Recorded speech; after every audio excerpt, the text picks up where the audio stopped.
Blast Assassin. There's a place of great evil we gotta go take care of, so we're gonna go do that right now. I have to say the Mind Blast Assassin is pretty awesome so far. I mean, I've got some gear that I may muled over from my Druid, so it's not like she's just season starter gear, but I mean, she just absolutely wrecks. Mind Blast itself has a huge AoE. It's, well, I guess not huge. I mean, you can see how big it is on the screen there, but it's a 6-yard range and does physical damage. And then we have a psychic hammer that does magic damage as a synergy for it, so you're covered on both physical and magic damage. Should be pretty easy to go through hell mode with. And overall, I'm really liking the build.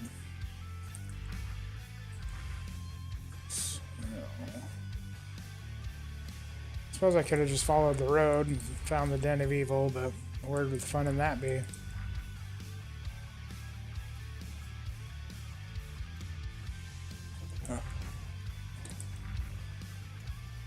Oh, Den of Evil, where are you? Did I run right by you over here? Yep, I sure did.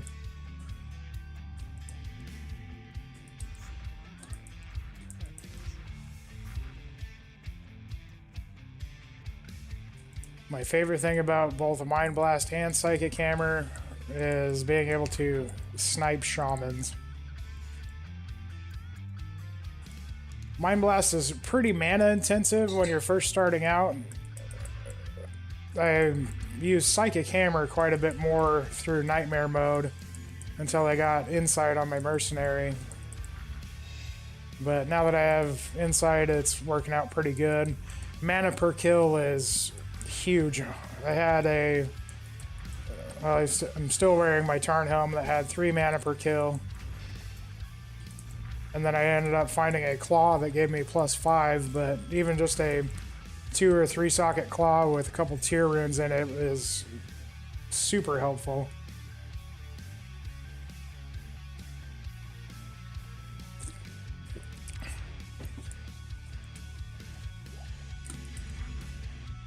Okay.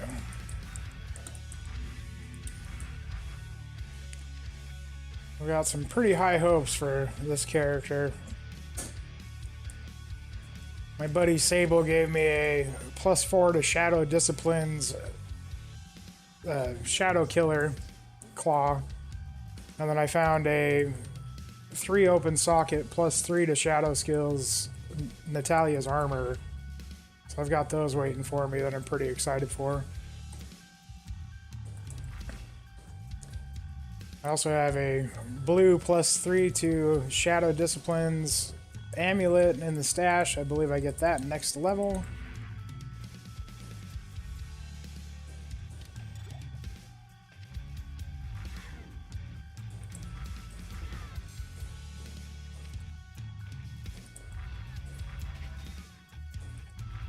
Okay.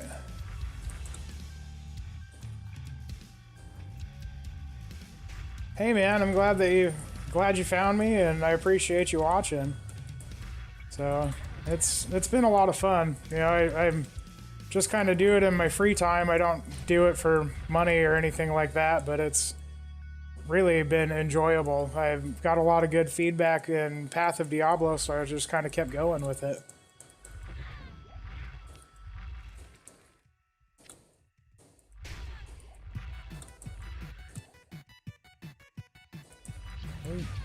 Stacking up them skill shrines.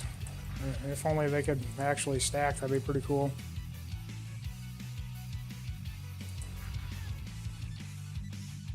Go see if we can kill Blood Raven.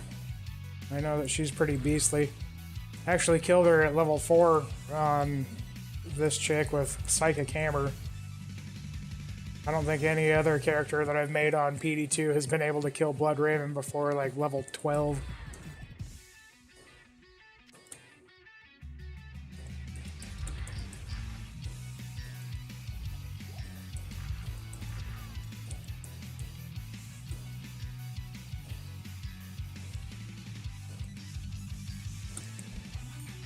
Ooh, small charm.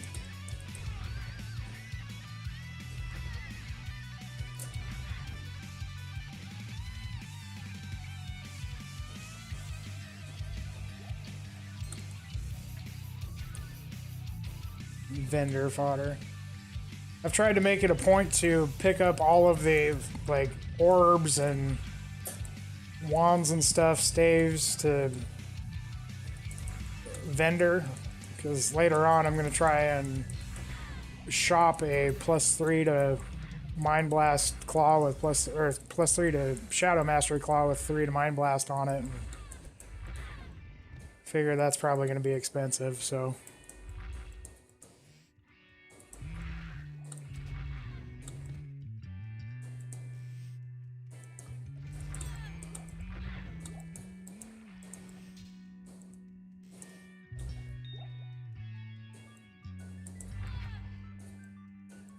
Hey man, how are you?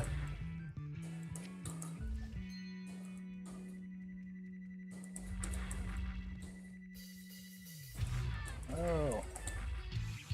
Man, I can't believe just how much this chick wrecks. Suppose I could pick up all that stuff off the ground.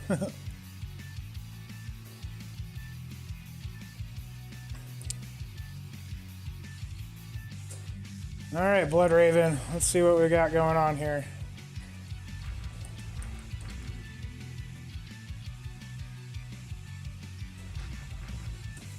You know, I honestly, I mean, this is as far as I've gotten with it, but I really think that Mind Blast Shadow Discipline spec is really going to be the strongest assassin build. I think that leveling as fire traps probably would have been better through about Act 4 Nightmare. But, I mean, now that I've got some gear, got some mana per kill, some plus skills, I mean, it's just tearing through content. But I think that earlier on, Wake of Fire would have been a lot easier to level through normal mode with.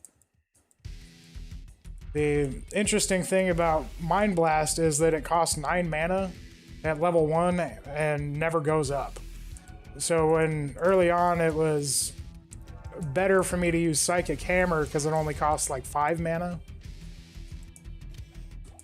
And I mean, you know, when you're level 20 you only have like 70 mana, so Mind Blast would kind of eat through that pretty quick. But you know, now that I've got a little bit better mana sustain and all that, I think that Mind Blast is really the way to go.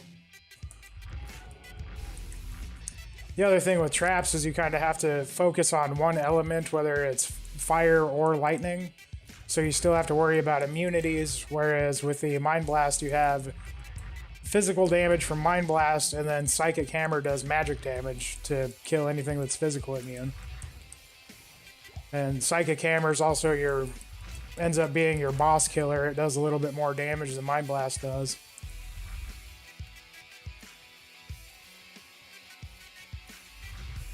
But so far, this feels like one of the strongest builds that I've played yet in PD2.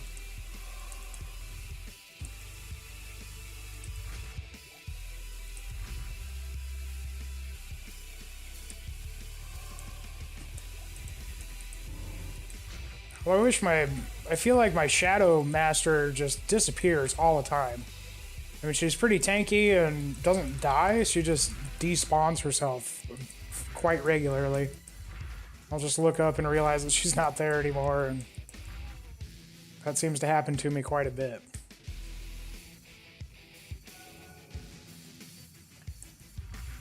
Yeah, I actually leveled my Paladin as Holy Bolt, and I just got him to... I think he's just made it to Act 2 Hell mode, and I mean, Holy Bolt was really good all the way through normal and nightmare. And Holy Nova was absolutely amazing for killing souls on the way down to Bale, doing Bale runs.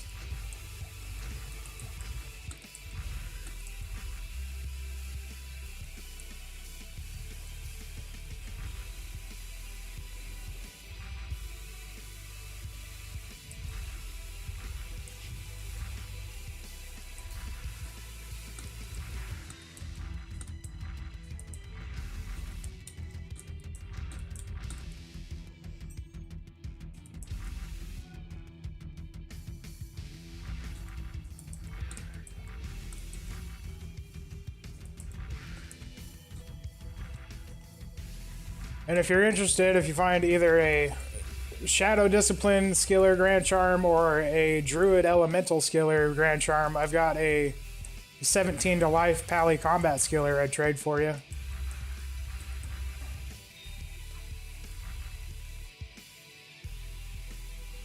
Yeah, the spear.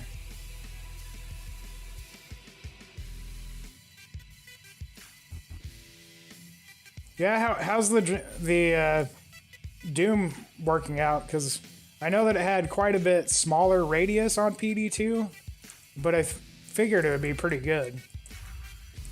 I mean, Doom is always good. Anything that slows down people is just amazing. And I like that it stacks with the chilled damage, so you get the like double slowing effect.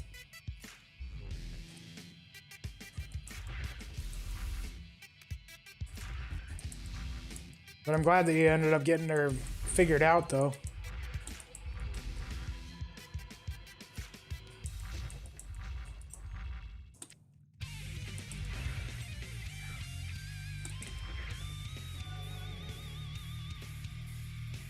Yeah, we'll go down to level 2. Might as well.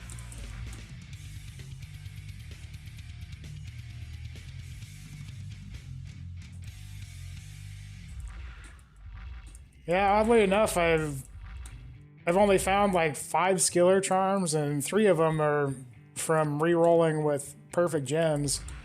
And out of those 5, 3 of them have been Paladin Combat Skillers, which I traded 2 of them away for Elemental Skillers for my Druid. But I re-rolled the other Paladin Combat one earlier today, so...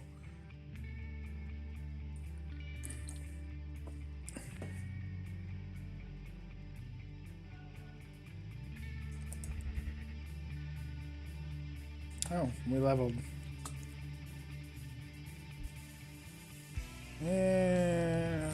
Okay, so we got Mind Blast, Psychic Hammer, Shadow Warrior, yeah. Time to level up our Shadow Warrior. See how she does. I've come to realize that pretty much any build in this game, or any class that can have a pet, it's almost required. You know, I was thinking about it earlier, and PD2 is supposed to be bringing melee back into the meta, but I feel like it has been super good for any sort of summons. Like, I haven't tried any melee builds yet, other than I tried the Wolf Pack Druid, where I went Wolf Form and Feral Rage and then Wolf Summons. And the best part about it was the Wolf Summons, so... You know, I didn't really have very optimized gear for it, but it feels like summons are where it's at in PD2.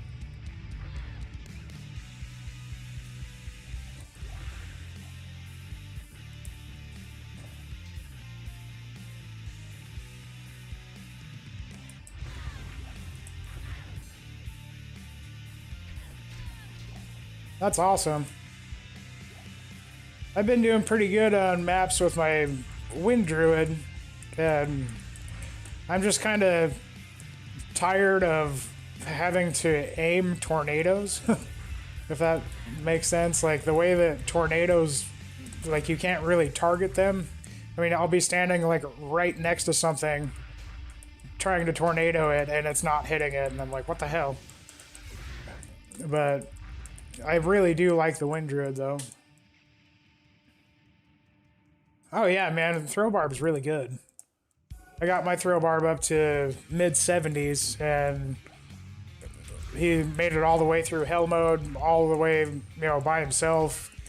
I had Glimmer Shred and the Demon's Arc Balrog Spear, both of which do quite a bit of elemental damage. And then a Atma's Scarab to proc amplify damage. And I didn't have any problems with physical immunes or anything.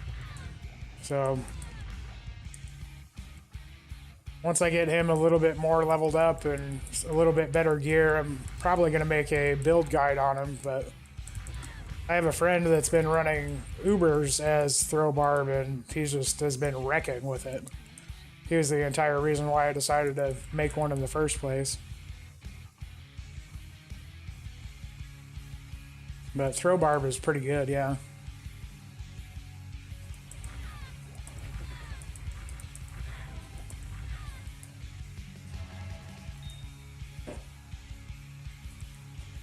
Okay.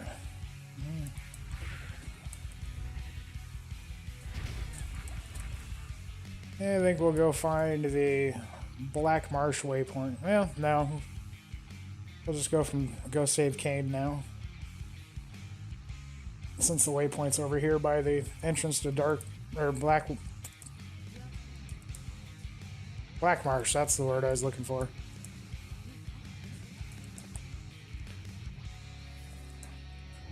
Get a new Shadow Master.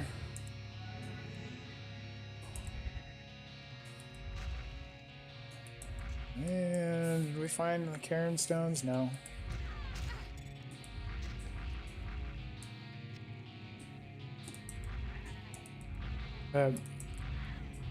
Throw barb's actually the only barbarian spec that I've tried out yet. I haven't tried Whirlwind yet. Although I hear that it's actually you're better off with level 1 Whirlwind because the increased movement speed messes with the mechanics of it.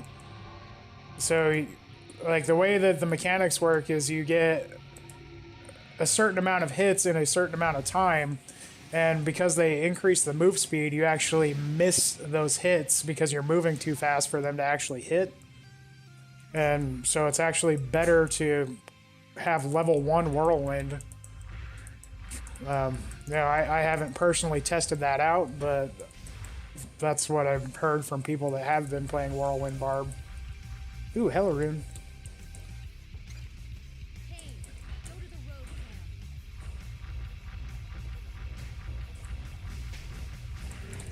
Oh, that kind of hurt.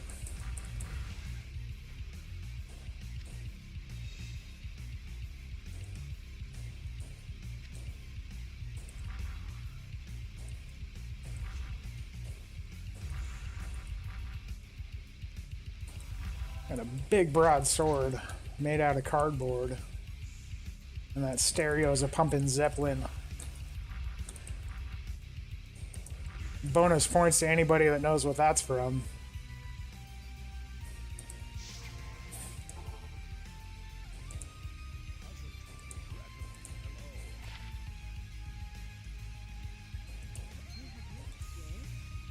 So what do you guys think? Are they going to be able to somehow bring Deckard Cain back for Diablo 4?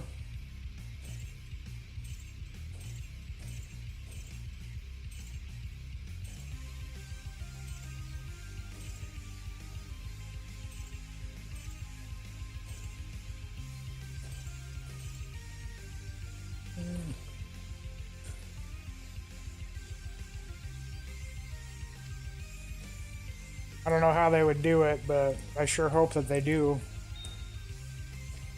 Deckard Cain is a BAMF.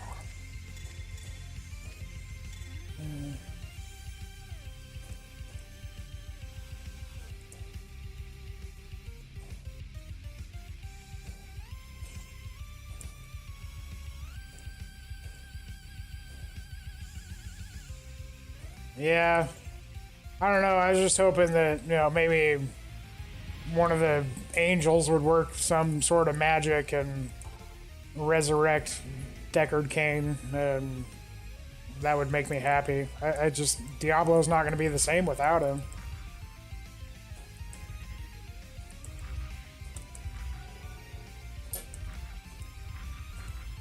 I really don't care for as far as him identifying my stuff. I just want him to be in the storyline.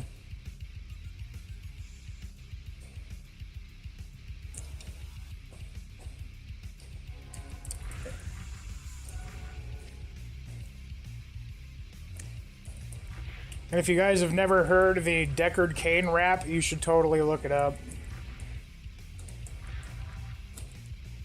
Hell yeah, he could totally, I'd be happy if he just has the little halo over his head that he's, you know, like in DBZ. I'd be okay with that.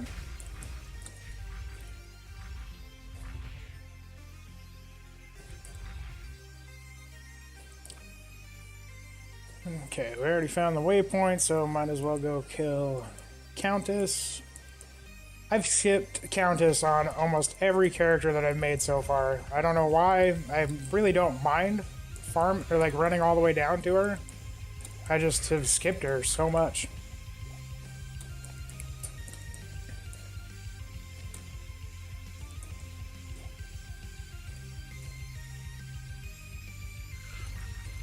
If this chick works out as well as I hope she does in hell mode, I'll probably farm keys on her and just do all the keys, because even though it's a long way to run down, I think that there's actually a lot of good drops you can get in the tower cellar, like full clearing it. I've had quite a few decent rune drops out of here in the past.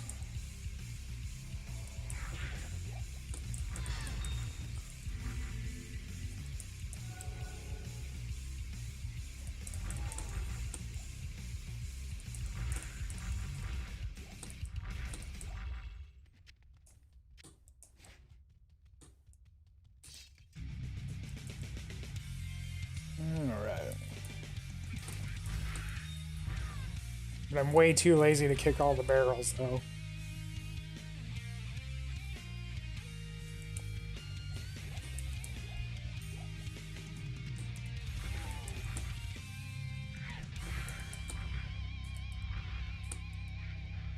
Ooh, flawless skull.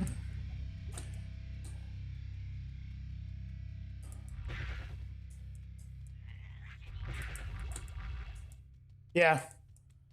Yeah, you can get them from, so the non-teleport ones are Blood Raven, Blood Witch the Wild, which is in Halls of the Dead level 2, and Iswal, in addition to all of the normal key bosses.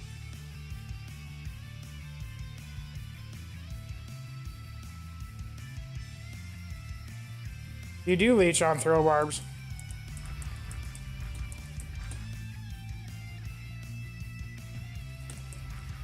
You can't leech off of the Diablo clone, but like stuff that you can normally leech off of, you can leech with throw barb. But on things that you can't leech off of, like ghosts and skeletons and stuff, you definitely go through your mana pool pretty quick. But it's really not that big of a deal. You just carry mana potions, and there's usually stuff around that you can leech off of, and one spear chuck just fills up your entire mana pool. I mean, even without optimized gear, between both weapons, I'm doing like 26,000 damage with each throw. So, I mean, it doesn't take nearly that much to fill up your entire mana pool with 3% mana leech.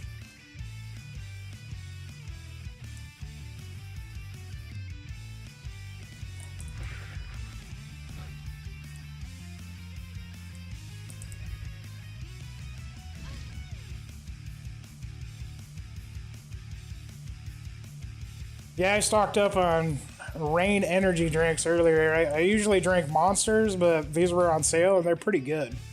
They got a whole bunch of different flavors. Like this one is called Strawberry Sublime, and it's pretty good.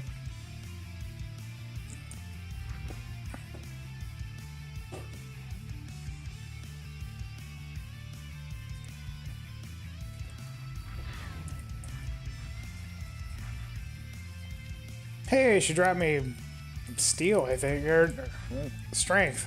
Palm tier is strength. And now I just need a 2-socket weapon to put it in, I guess.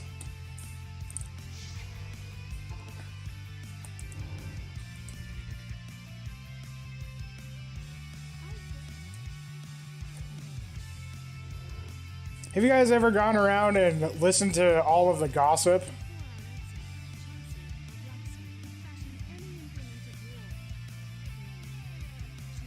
Huh. Like I found out the other day that if you go to all of the NPCs in Act 3, they just kind of talk shit about each other, which is pretty funny. Let's see what she has to say. is upset by the corruption. Oh, Akara, don't blame yourself. And the Act 1 NPCs, they're all nice. But...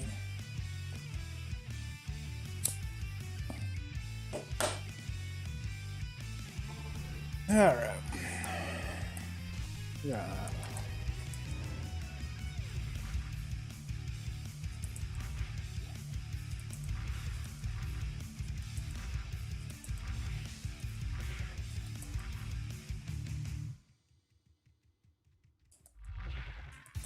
Holy cow, I didn't realize it was up to 1600 damage with Mind Blast and over 1800 with Psychic Hammer.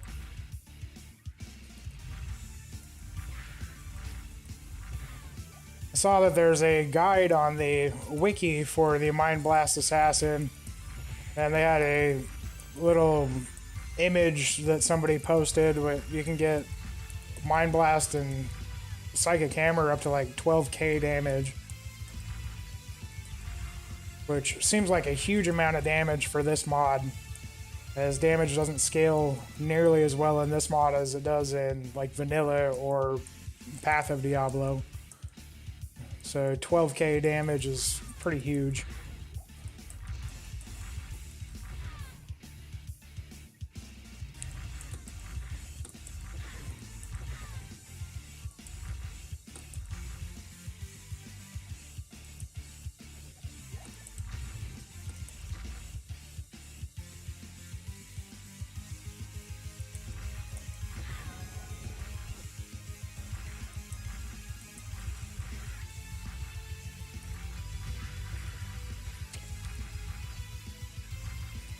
Yeah.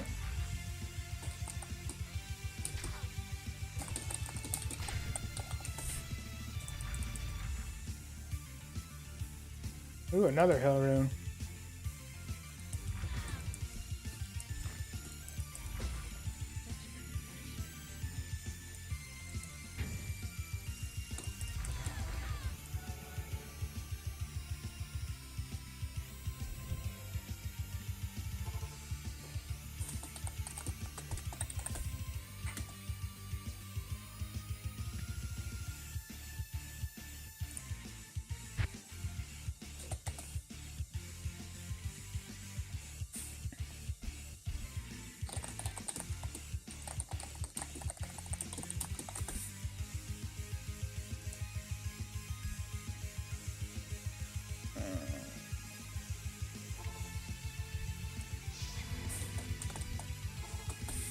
Everybody say hi to Sabo.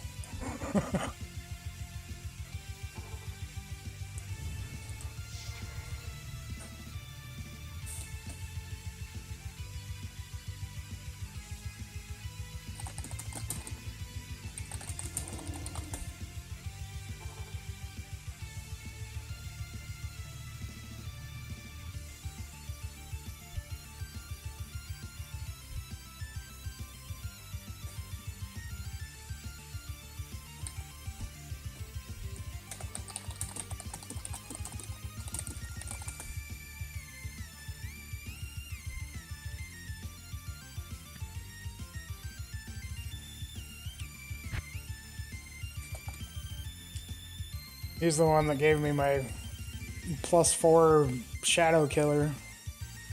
Pretty good guy. I don't know if any of you guys know him from Path of Diablo, but he's really a cool guy. He does all sorts of weird, crazy builds, and that's one of the reasons why I love him. He made a full Saigon's Necromancer and actually downed Ubers with it in Path of Diablo.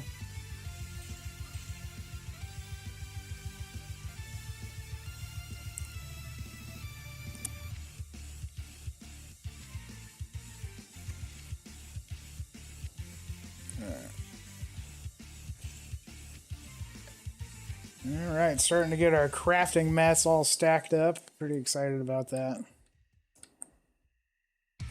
Yeah, we'll just vendor that bad boy.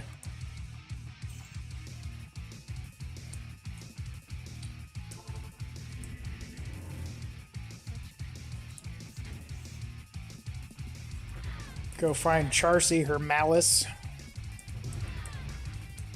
Ding.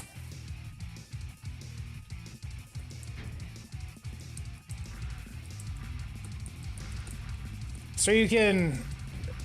I've noticed that you can Mind Blast like kind of around and over objects, but it doesn't actually do damage. You can see the animation for it, but it just doesn't do damage. But that's okay. See, like those fallen are not dying at all.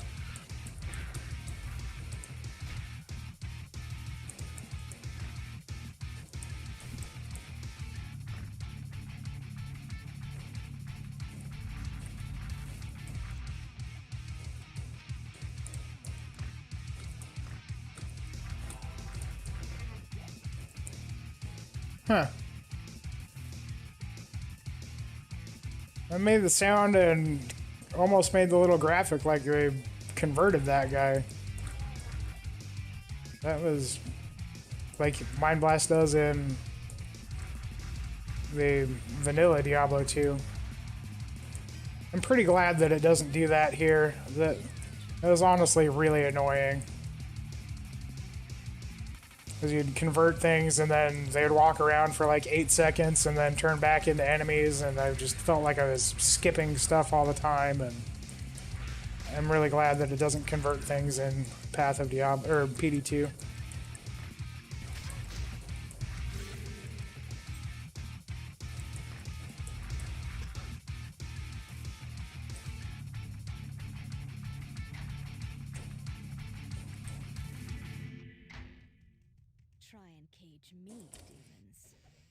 Best thing about assassins, don't need keys.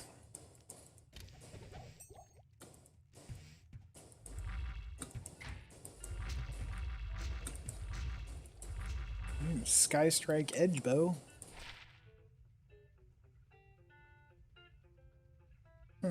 Seems a little bit better than it used to be.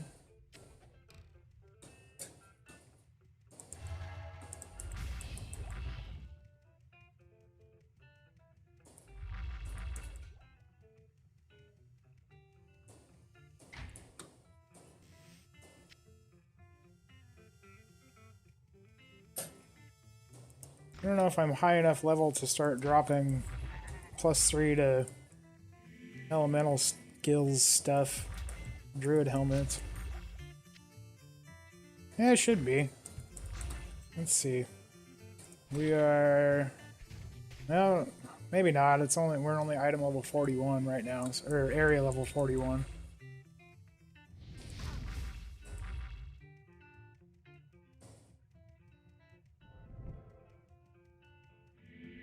I'm not sure what the affix level is for the +3 to a single tree skill.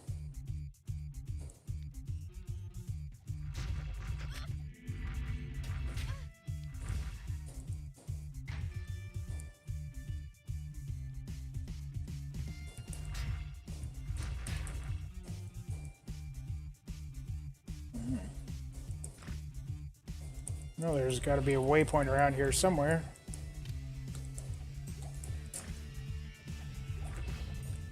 Grand Charm.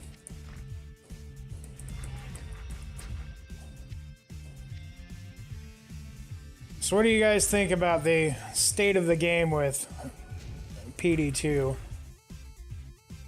I find it to be quite a bit more challenging than vanilla, and quite a bit more challenging than Path of Diablo, and overall I really like that. The extra challenge is pretty nice.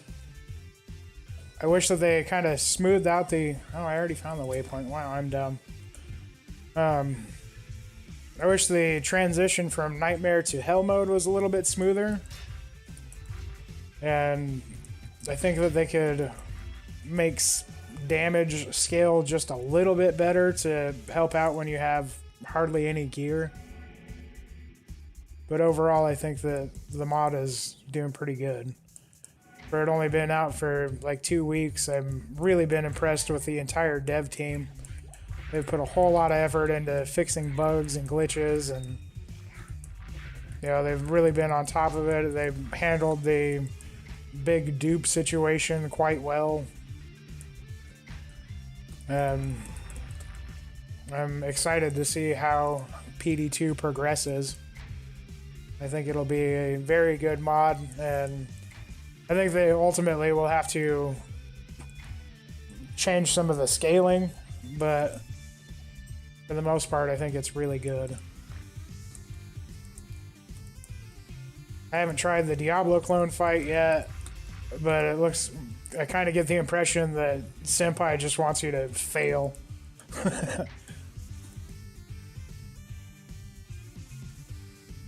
You know, even with running Diablo clone and Ubers in like Path of Diablo, there's some builds that you can build to where you can just kind of face tank the whole thing, and it's nice knowing that there's builds that can do the content fairly easily if you have enough gear on them. But I don't think that's going to be the case in PD2. I think it will, even with tip-top gear, I think the Diablo clone fight is going to be very hard to do without some form of cheese, like you see a lot of the Necromancer builds that are running Diablo clone right now.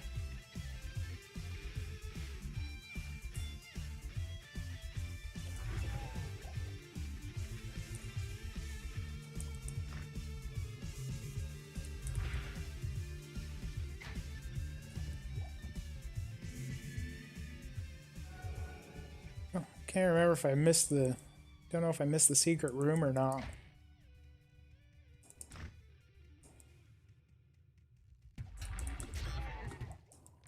Nope, there it is. Found the secret room.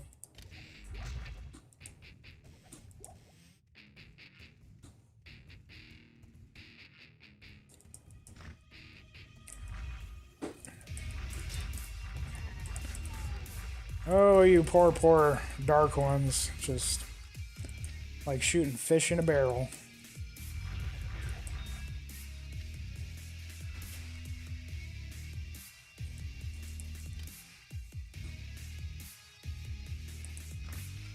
Kind of excited to get to the Endurance of Hate because there are so many chests in there. And I don't need keys to open any of them, so...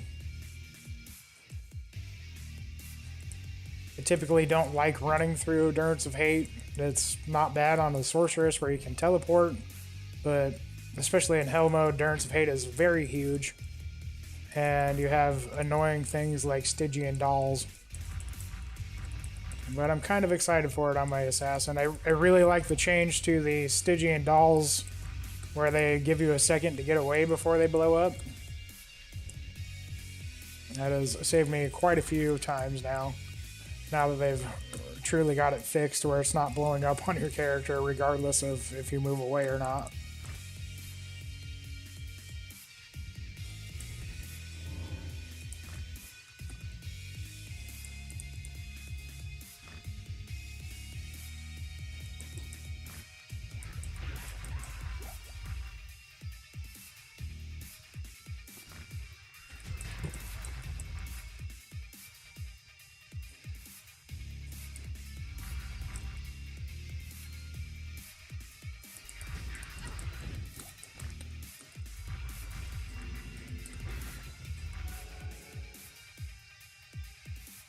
Oh, Catacombs 2.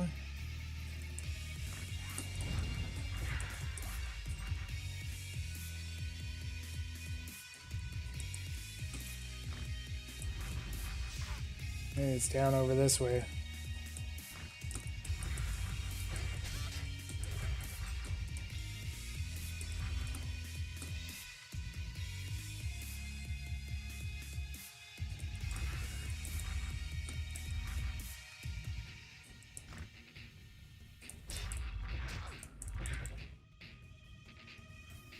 Nope. I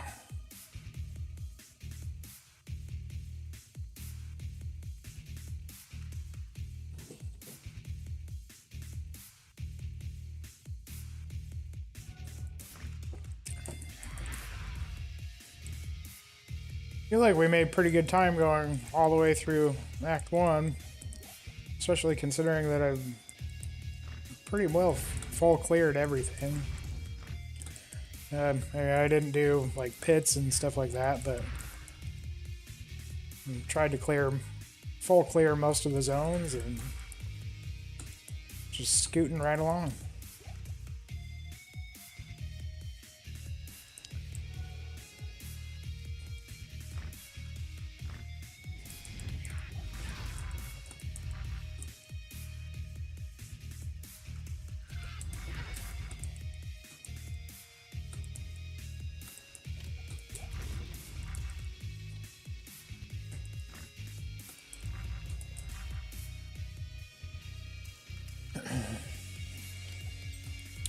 Anybody else afraid of spiders? I am. Ooh, I like soul runes though.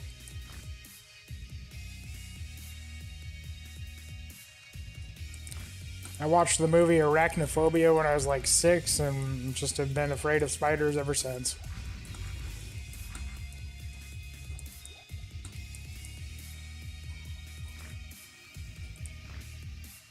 Yeah, we need to go find the waypoint.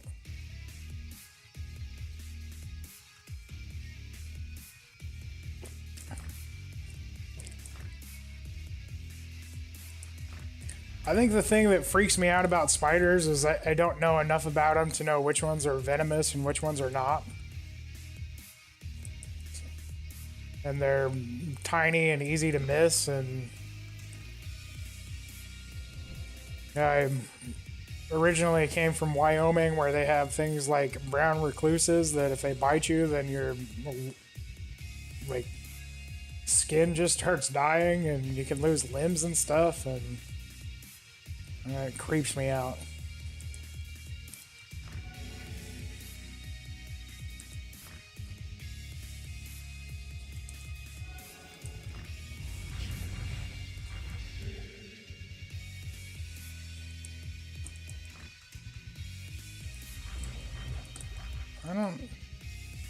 Oh, I do have Cannot Be Frozen. I forgot. Love Cannot Be Frozen.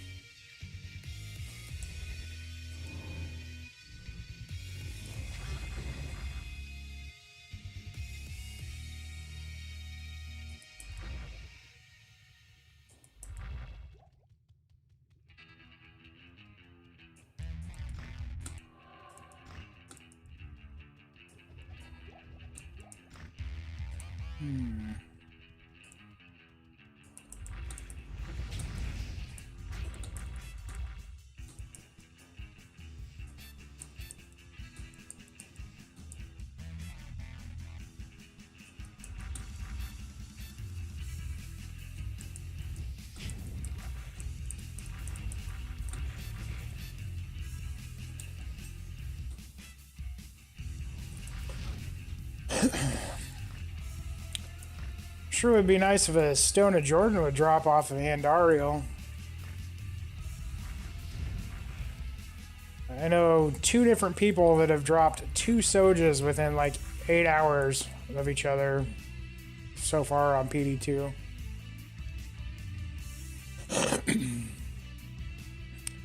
Then Sable dropped a Soj and he slammed it and got 10% faster cast rate on like day 2 of PD2 being live. And then he's bricked a whole bunch of stuff since then, so I don't feel so jealous of it anymore. I wasted all of his luck on that FCR Soj.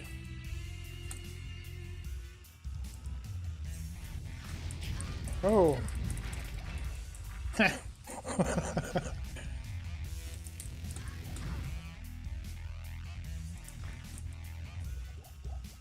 There's a whole lot of guys to run into that I wasn't expecting, and I also didn't expect the giant death explosion with 1 Mind Blast.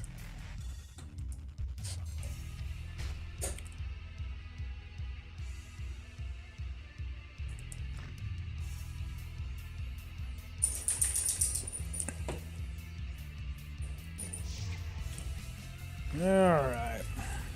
Let's see how we do against Andy.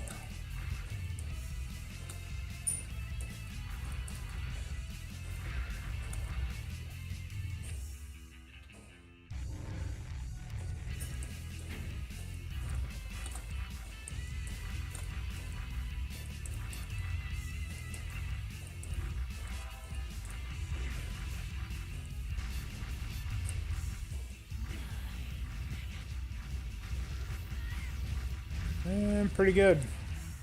And no Soj.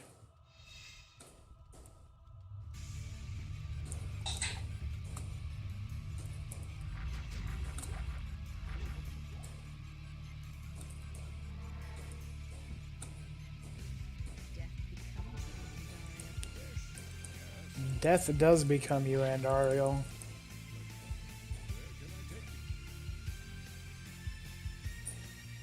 I guess we could go give Charcy or Malice.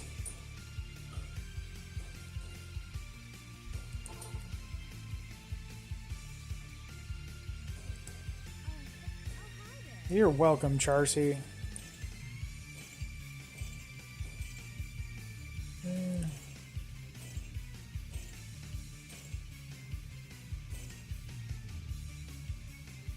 Okay.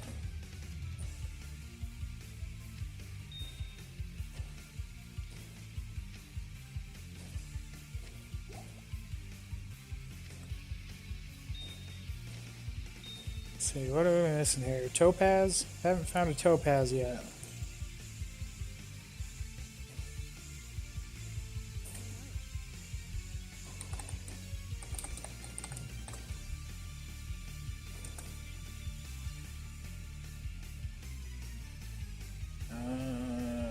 Druid.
I guess that's the wrong one.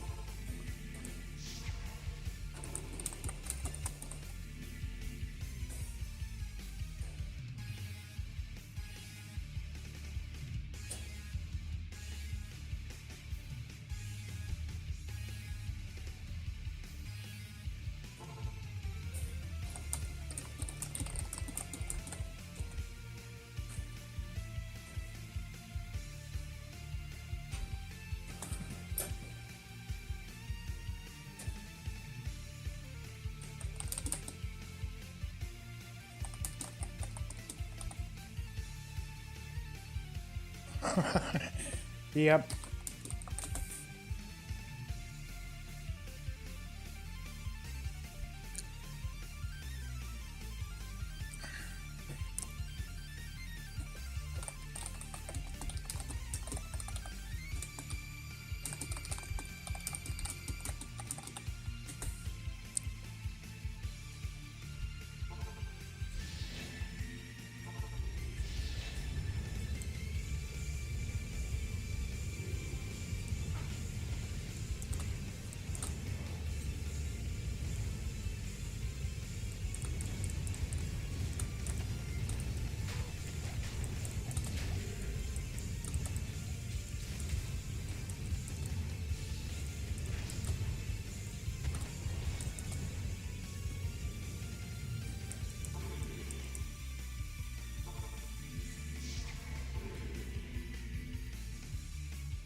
Alright.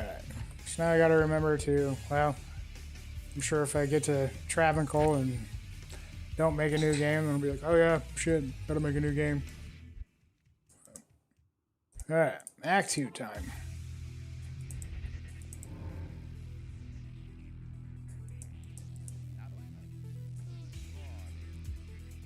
Yeah, I'm not very trustworthy, Lyxander. I don't blame you.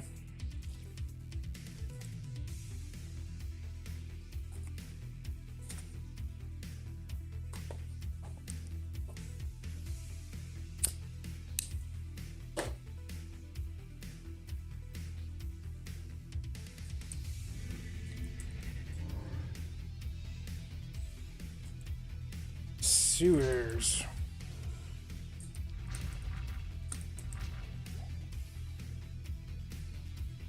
Guess it's the other way.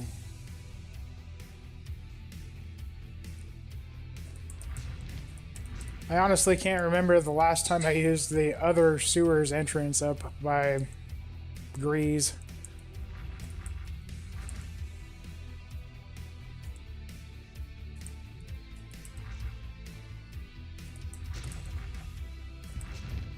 Although I'm surprised that I haven't found level 2 yet. This is an odd map spawn.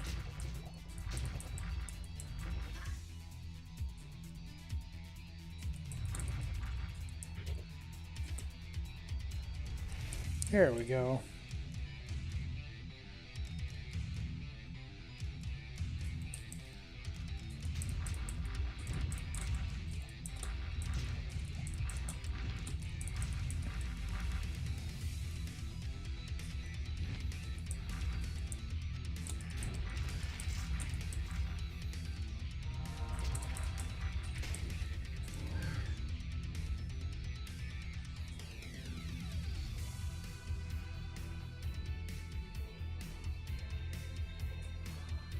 Yeah, we'll go find the waypoint.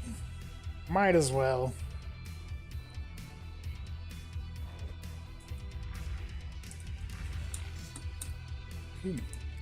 Thule rune.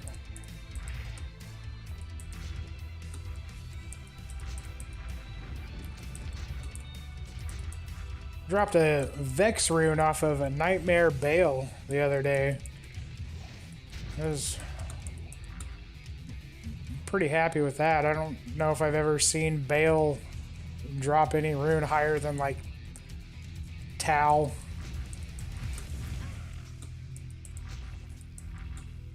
And I was even more so surprised because it was in Nightmare, so. I was trying to farm a Bale essence, and that was on my very first run, dropped the Vex rune, and then it took me 26 more runs to actually get an essence.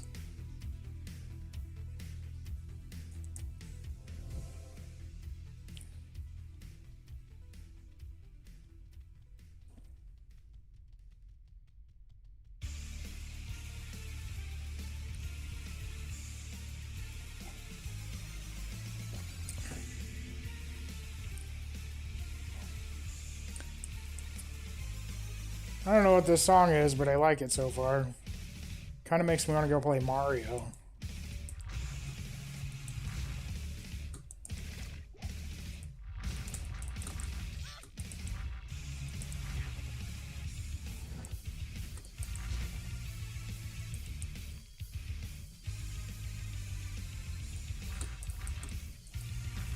Good old Shadow Master can use any skill in the assassin arsenal.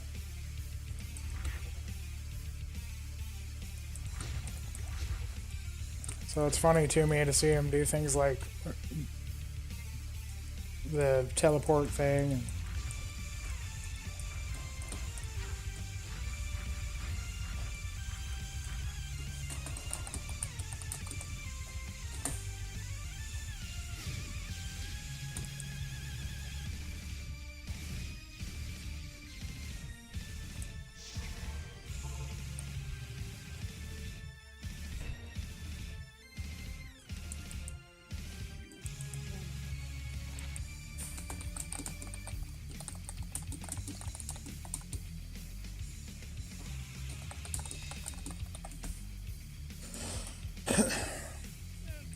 Yeah, I really haven't had much luck with anything so far in PD2.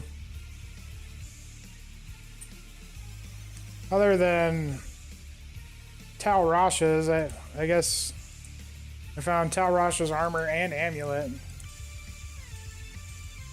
Maybe I should make a sorceress. And I did find the 3/3 Natalia's armor, so that was really nice too.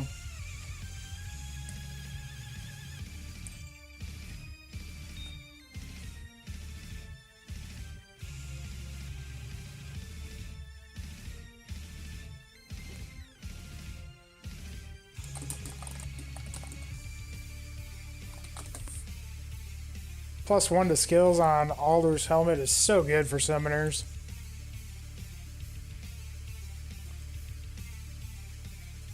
+5 to all of your summons.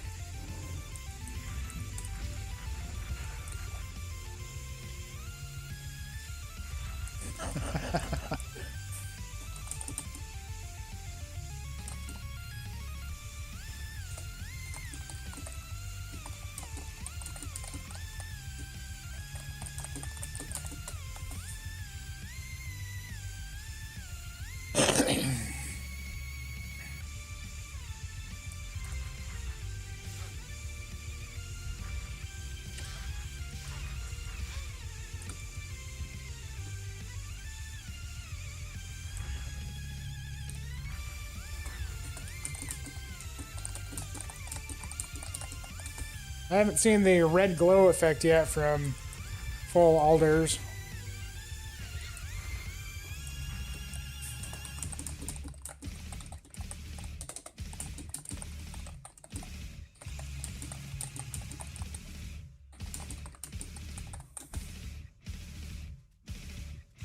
Saw some people talking about full Alders being pretty good for elemental druids. With your full set bonus, it's like getting +3 to skills on your weapon, and you get a whole bunch of resists and just a huge amount of stats, like 60 doll stats or something like that.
Let's see. Rocky Waste. We don't need anything here. Go find the waypoint down here.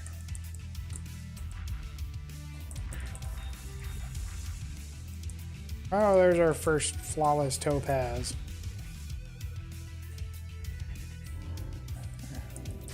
Oops.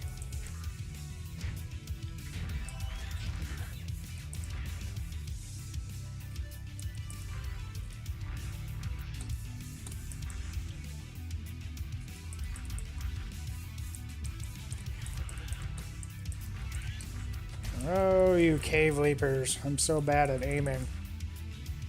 That's why I don't play first-person shooters. I just absolutely suck at aiming.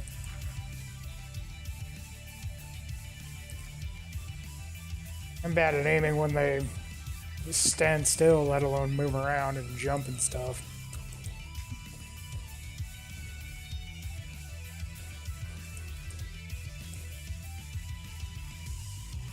I rather enjoy first-person shooters, I just suck at them.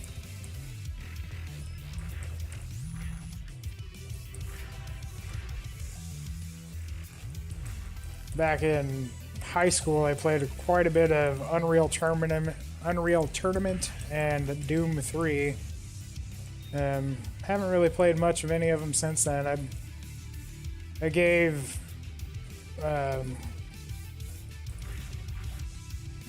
now I can't even think of the name of it, the Blizzard game, the first-person shooter thing. Gave that a go for a little while, and it was pretty fun. But again, I was just bad at it, so it didn't last very long.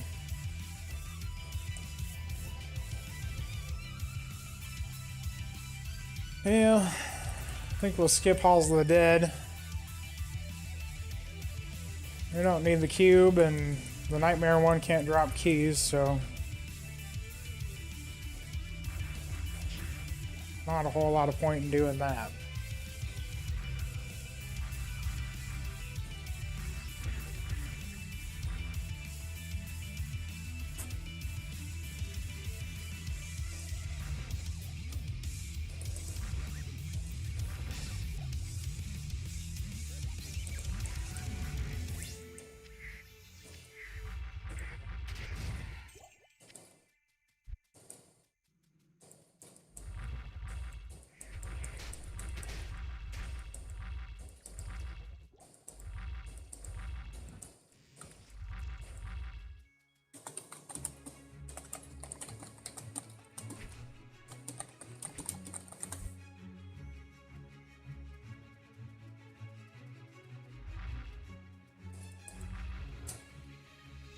Totally thought there was a bug hiding behind that tree.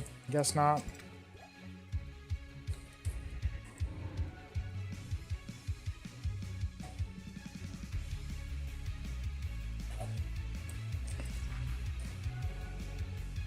There's the waypoint down here. No, I guess not.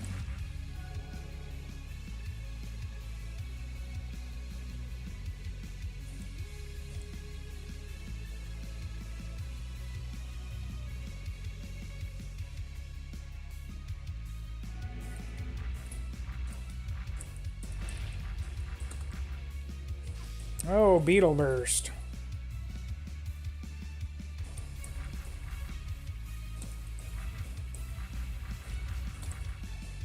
Death rune.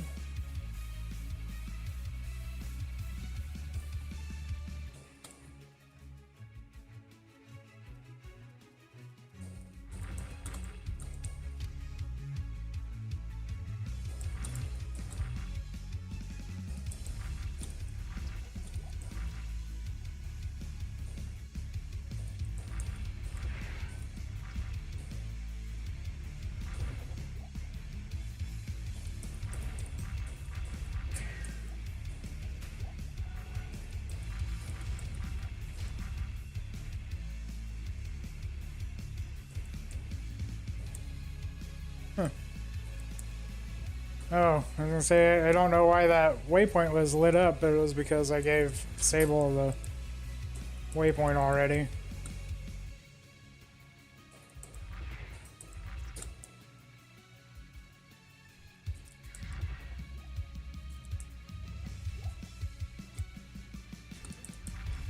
Bone flesh.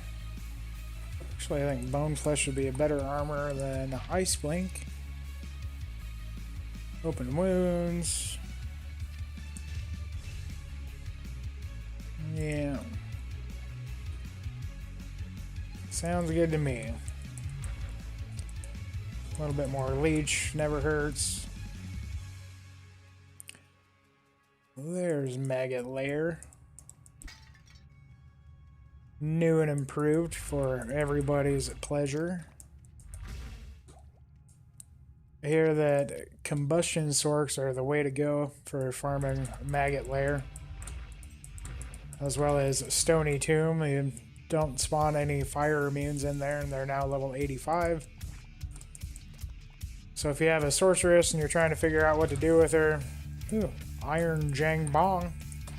See if that's any good. 2 to skill levels, 2 to Nova, 2 to Blaze, 3 to Frost Nova. Eh. That'd be pretty good at level 28. It would have been a lot better if I would have rolled better, faster cast rate on it. Yeah, I'll go ahead and throw that in the stash for Sorceress. She's a dual enchant spec right now, so I'm not sure how long I'm going to want to do that. Seems pretty fun, but I really feel like the damage doesn't scale anywhere close to where it should to make it really feel good.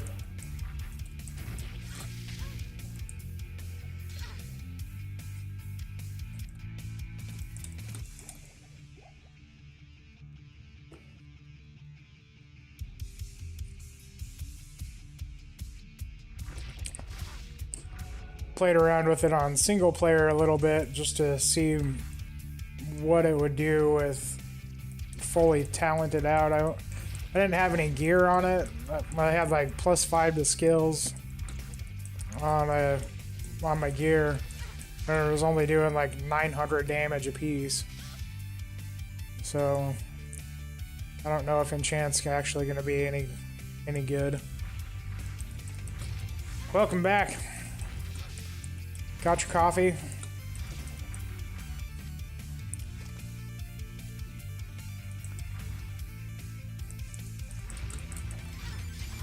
Ooh.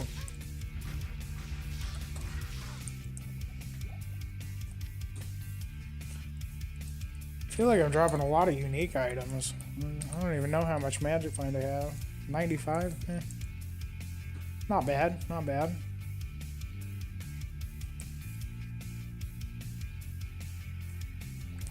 I'm excited to slap 3 topazes in Talia's armor that I have.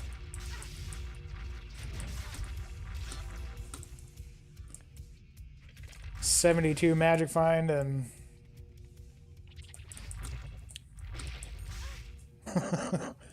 30 minutes of sleep, huh?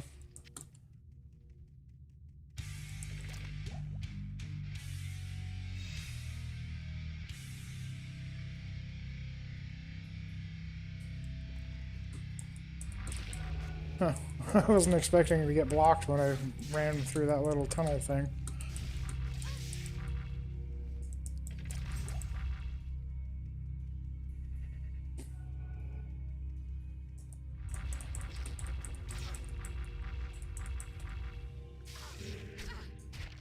Yeah, I'll take those just to vendor them for good fortune.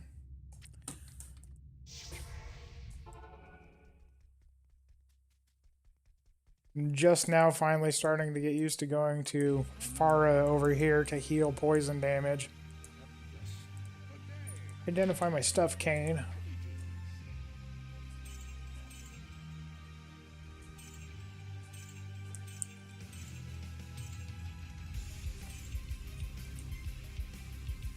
We got our staff.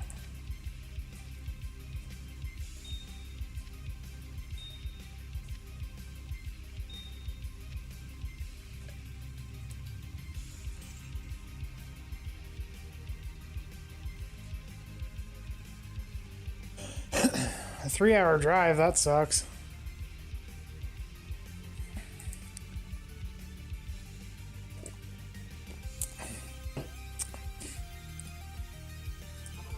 Do you drive for a living?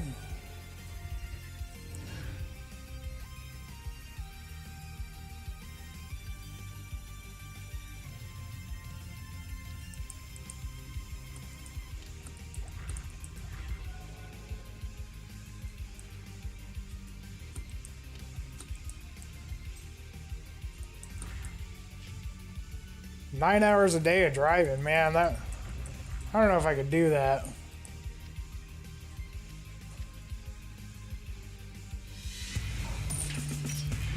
Hey Bombers, thanks for the follow.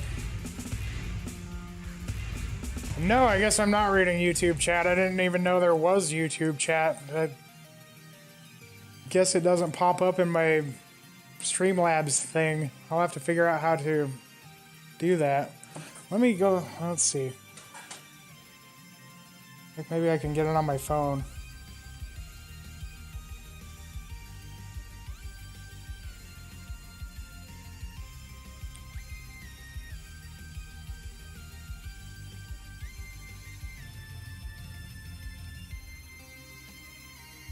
Oh, I didn't know that you could talk to Atma to cleanse poison. That's awesome.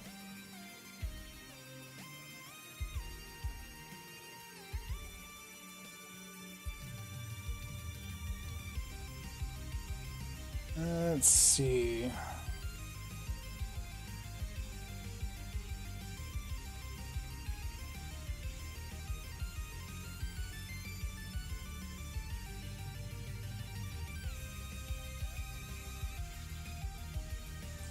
Oh.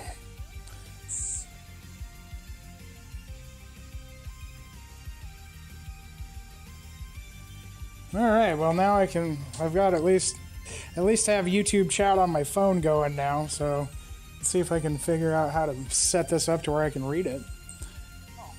I'm sorry that if I've been ignoring all you guys. I promise I haven't. I just didn't realize that the chat wasn't popping up on in my stream chat from Streamlabs, so sorry about that. I'll have to figure out how to fix that.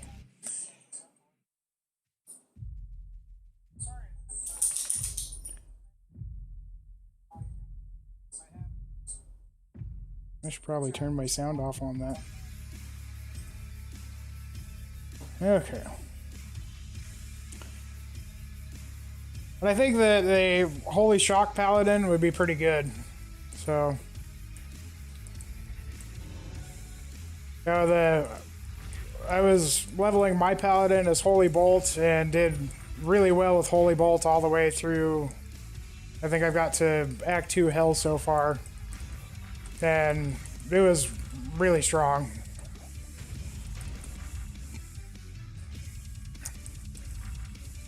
I haven't tried out any other spec on my Paladin because Holy Bolt was just super good, so I'm kind of disappointed that there are quite a few magic immunes in maps, so you'll have to rely on your mercenary to kill magic immunes. But for normal content, I think that Holy Bolt Paladin is super good.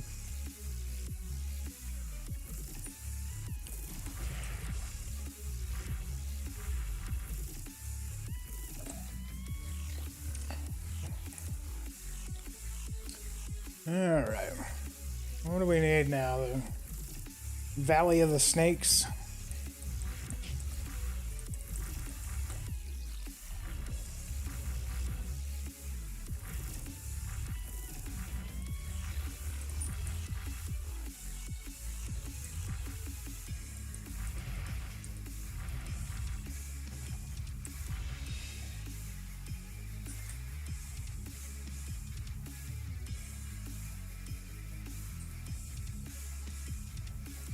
Yeah, you know, I really haven't done much of anything melee myself. You know, on my Barbarian, I'm a throw barb, and you know, my Druid, I tried out the Feral Rage Wolf build for a little bit and just didn't like it compared to Wind, so I went back.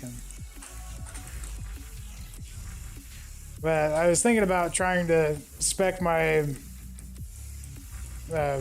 Paladin as like maybe like Tesla in with Zeal and Holy Shock to see if I can run Ubers with that, or you know, make some sort of, I mean, Paladins have all sorts of different builds that you can run Ubers on.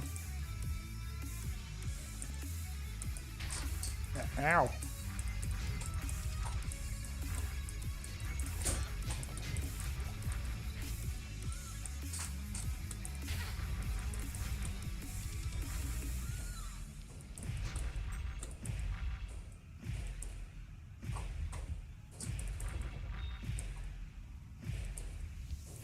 Probably. You know, I think that Path of Diablo is a really good mod, and you know, depending on what kind of changes they end up making, I kind of get the impression that PD2 will light a fire under Green Dude's ass, and he'll try and get some stuff done to be more competitive with PD2.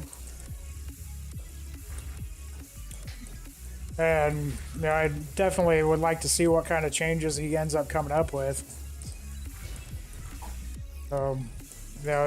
Depending on when he starts the next season,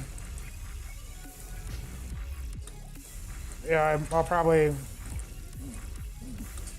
see what he changes and then start play the next season. But I was kind of disappointed with this season. It felt like it died in like 6 weeks.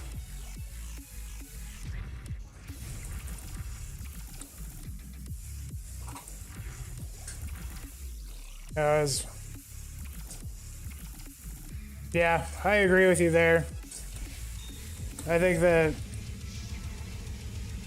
PD2 has already absorbed a huge portion of the player base from Path of Diablo.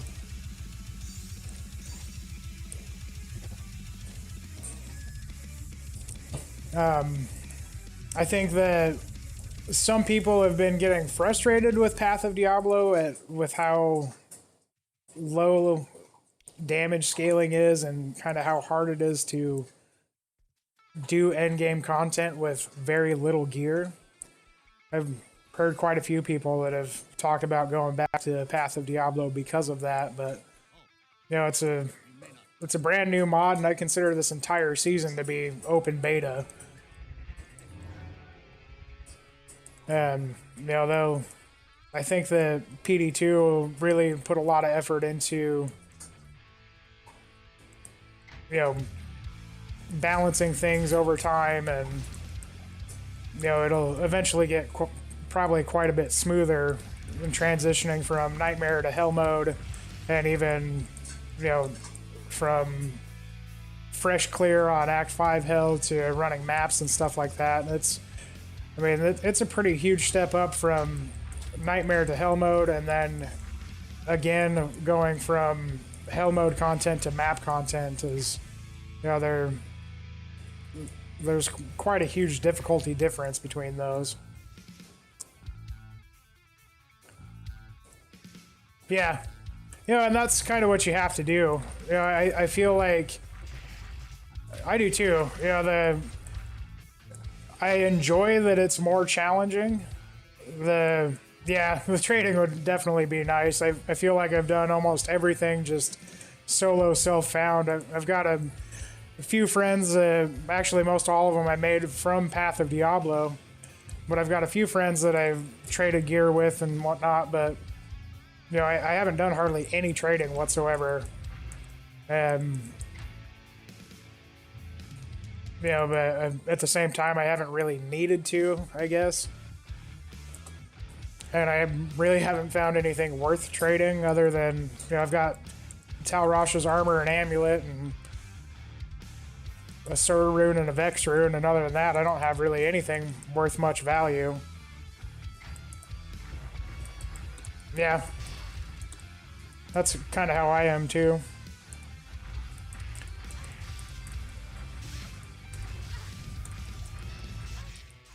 Ooh, ow. That stuff kind of hurt me.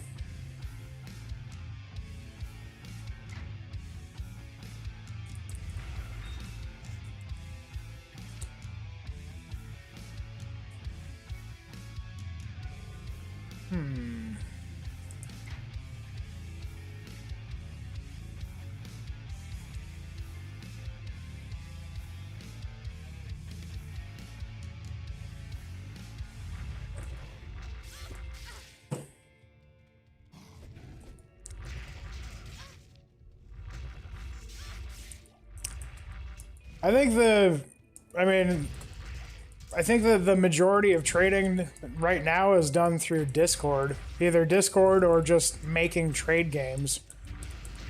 I feel like very little trading is actually done through the website.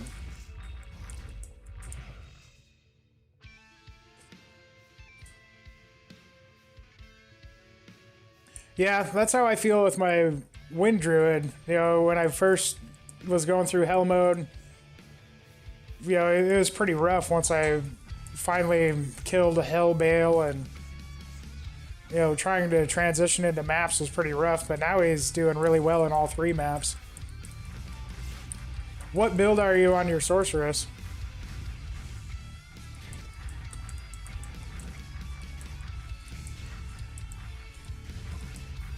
Blizzard, huh.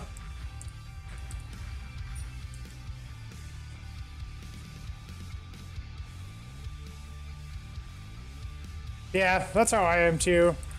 You know, I did a lot of trading back in the day playing vanilla Diablo 2 in the trade channels where you sit there and compete with everybody spamming everything all the time, and you know, I think that trading on Discord would be kind of the same way. I don't even know what skill that was. Oh. That must have been the lightning martial arts skill thing from my shadow master.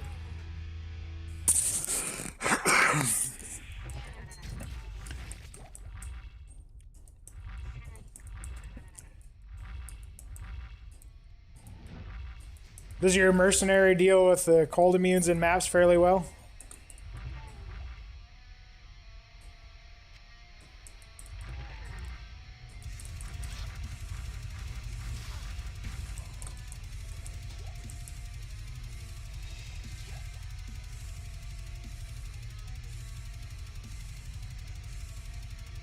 Yeah.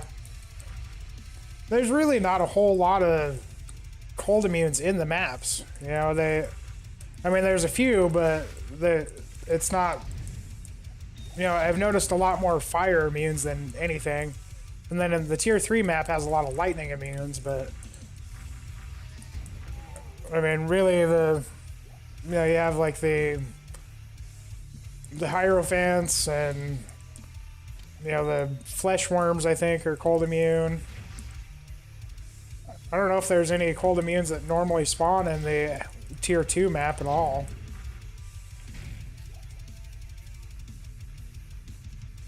Oh yeah, that's pretty cool.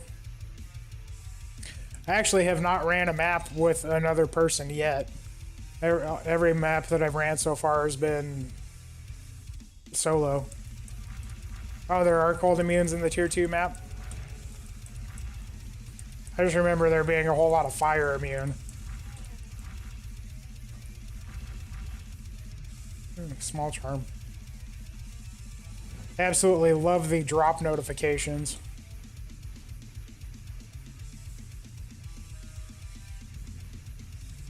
Oh yeah.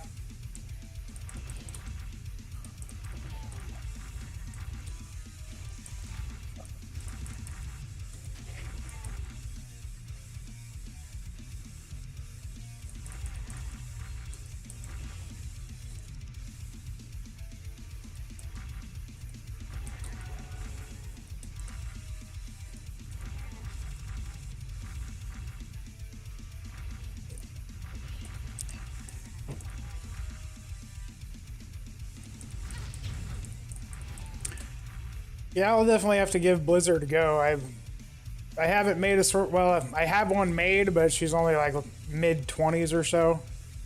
And right now she's enchant spec, so I'm not really sure how much I'm digging the enchant spec. It's okay, but I think that I'll just be pretty squishy and want to actually build a caster build for my sorceress, so I'll have to give Blizzard a go. I've heard a lot of good things about the Hydra Orb build, and then the Combustion build I hear is really good for farming cows, as well as Stony Tomb and Maggot Lair.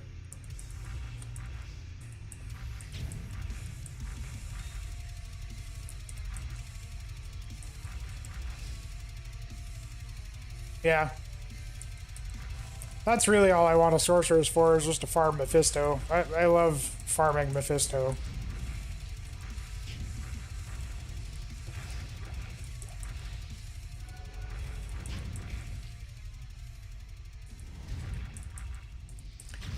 Yeah, Chaos really isn't bad.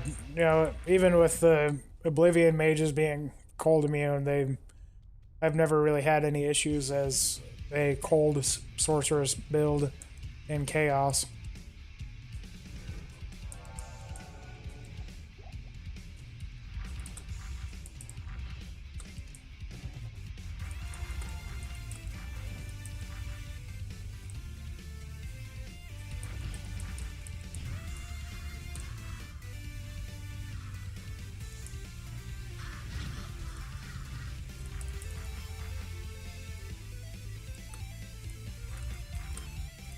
Ooh, Dull Rune.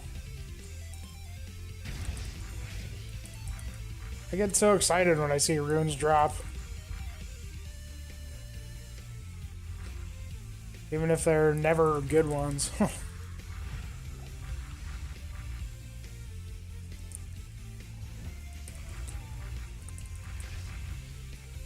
Yeah, they nerfed white to the point of it not even really being worth making. So, I mean, I guess it could be if you're a bone necro still, but I feel like the summon necros are just so much stronger than bone necros that it's, you're better off getting spirit or some random +2 wand. So I've not a whole lot of use for Dole anymore.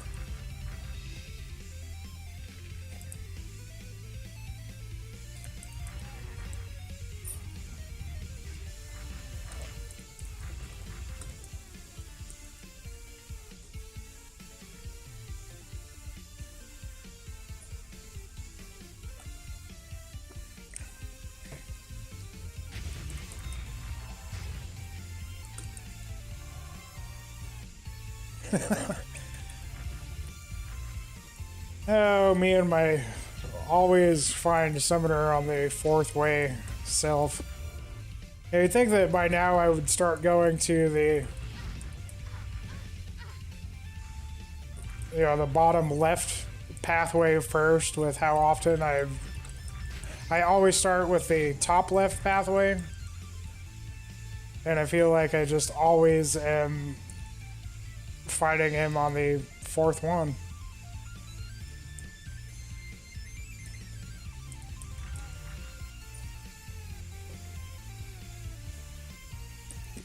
Yeah, I saw a video of somebody doing Diablo clone as Fire Golem Bone Necro.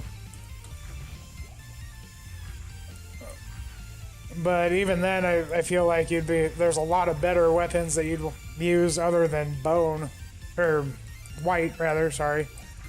I would probably level as a summon necro anyway, and then respec to the bone and fire golem.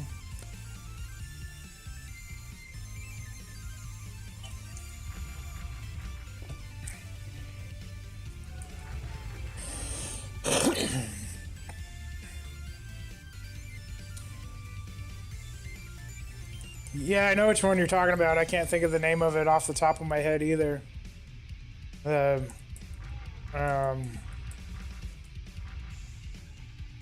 don't.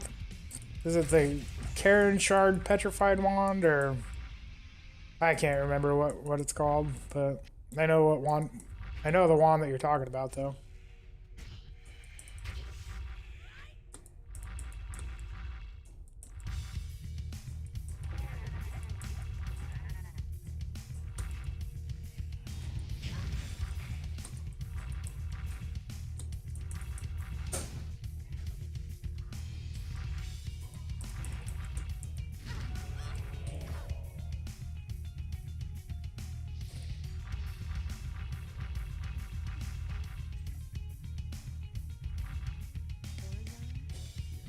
And the stun effect on Mind Blast is just so good.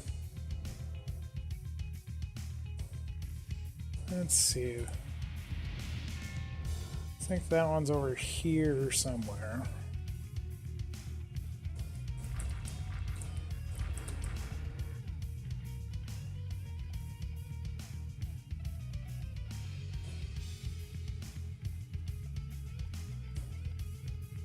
Yay.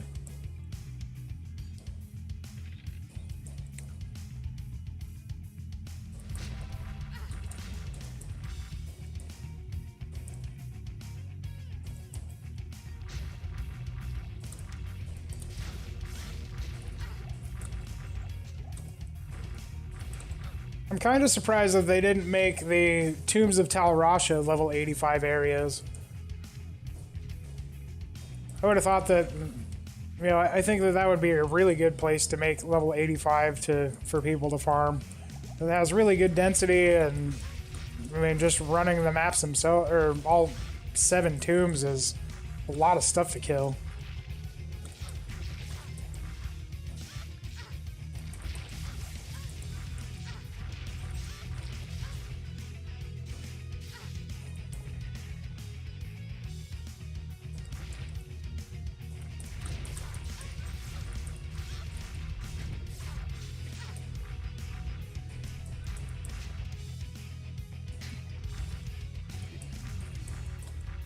Okay. Bone Shade, that's it, yep. Bone Shade. Wow. Is Teeth actually good? Endgame? I know that it's got, like, super huge synergies, like 25% synergies in, like, 3 or 4 of them. So I don't know if it actually does a lot of damage endgame or not.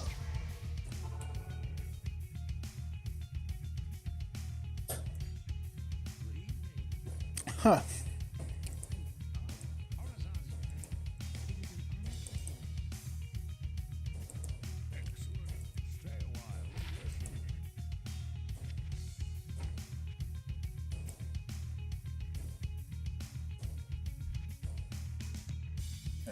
Mana.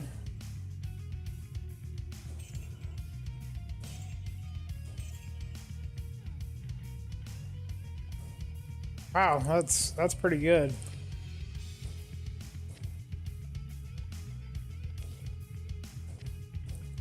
I feel like 6,000 damage is super good in this mod.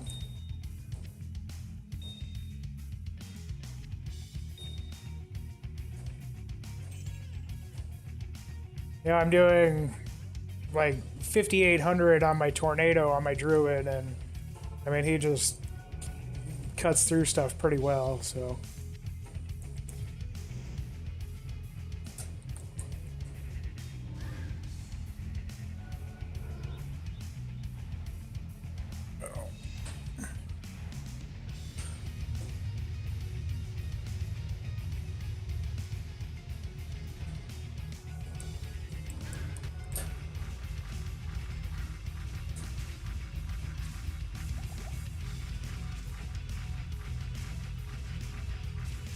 Huh.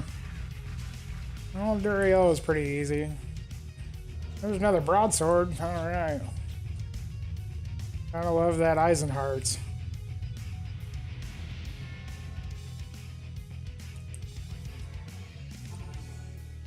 Yeah, I still have a little ways to go on my Druid, but you know, I've got up. Can't remember how many skiller charms I have now. I've got, I think, 5 or 6 skillers on him now, and torch, and you know, halfway decent gear. I still have some upgrades to get, but for the most part, you know, my Druid's feeling like he's in a really good place now.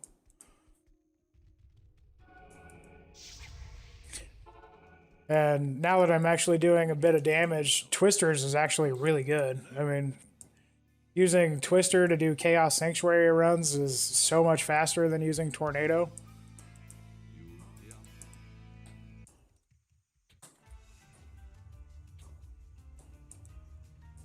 Alright. Oh yeah, gotta go make a new game because I did Travancore for Sable in that game, so...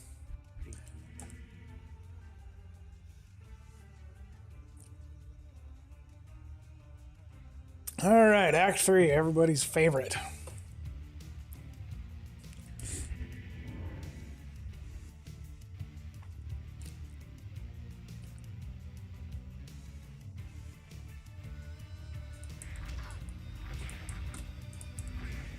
I feel like Act 3 would be a lot, but like I would be so much happier with Act 3 if they just took out the Great Marsh. You know, there's nothing that you need out of Great Marsh, and sometimes you have to go through it, other times you don't. It just feels like it is so useless. I traded for the torch.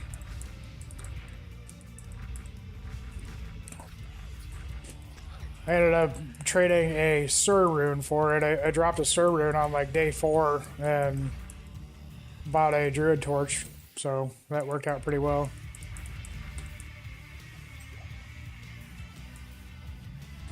I was pretty disappointed when I got my torch and remembered that it only adds +1 to skills now.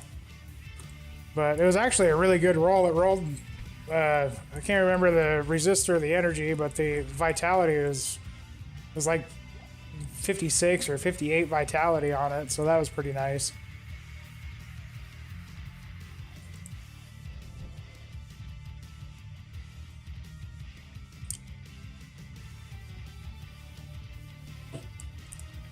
But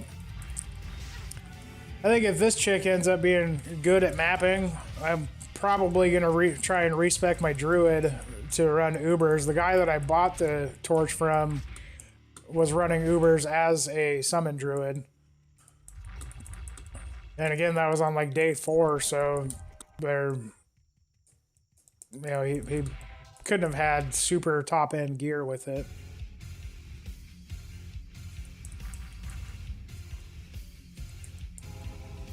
Yeah, it seems like it's a lot harder to cap out your resistances in this mod. You know, they even, you know, the more mid-game type items like Smoke, Skins of the Viper, you know, there's a lot of Heart of the Oak is another one that they reduce the resistance rolls on it. So a lot of those caster items that, you know, you kind of relied on to max out resistances are now lower rolls. So I think that the resistance rolls on torches and the Nihilus are going to be really important.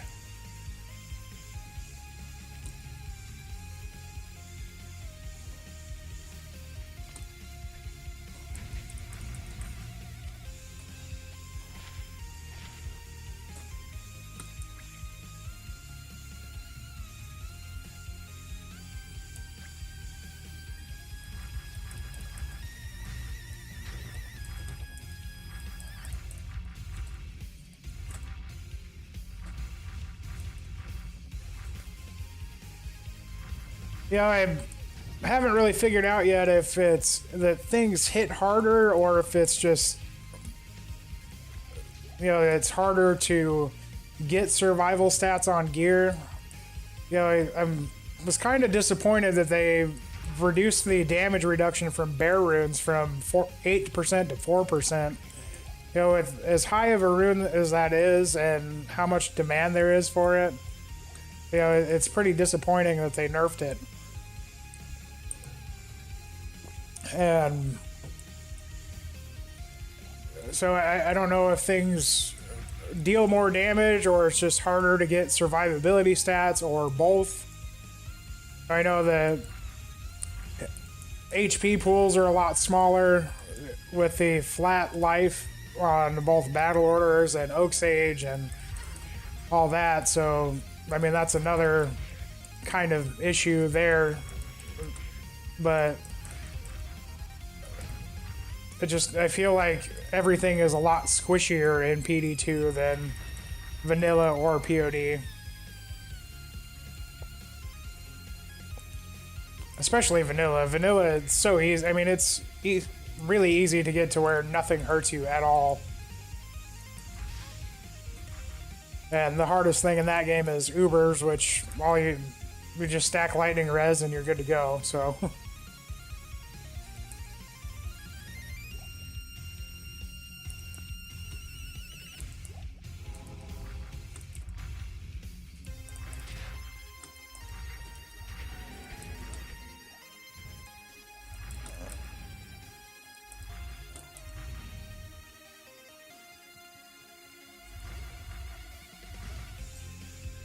Yeah, that's a good point too. Is, you know, the monsters have quite a bit more uptime as far as their damage output.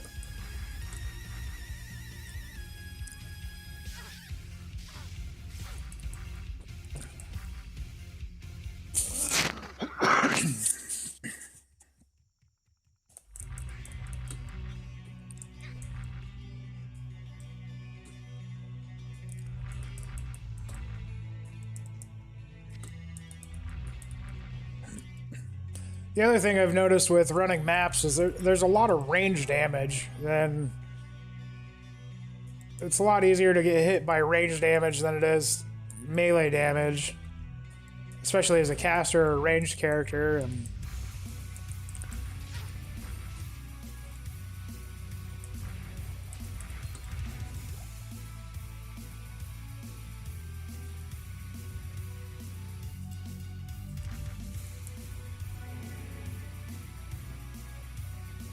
you can now just circle it.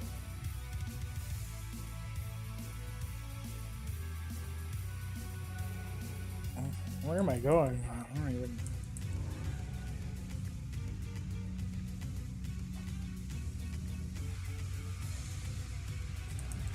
Guess I thought that was a dead end for a second there, but...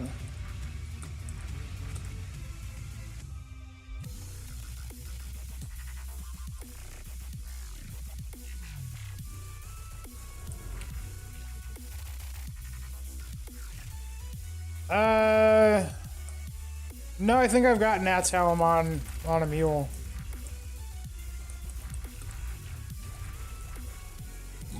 But honestly, I'll probably keep using Tarn Helm until I can get either a Shaco or a +3 circlet.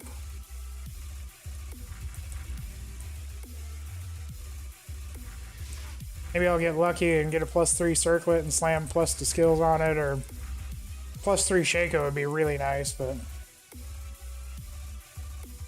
knowing my luck, I'm never ever gonna get a +3 Shaco, so I'm just not that lucky.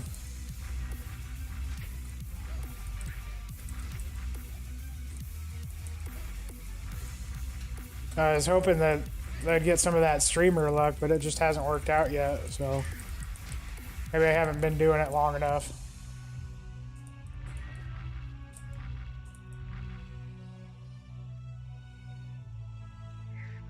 I haven't even seen a Shaco drop yet, so... But that sucks that you brick 2 of them.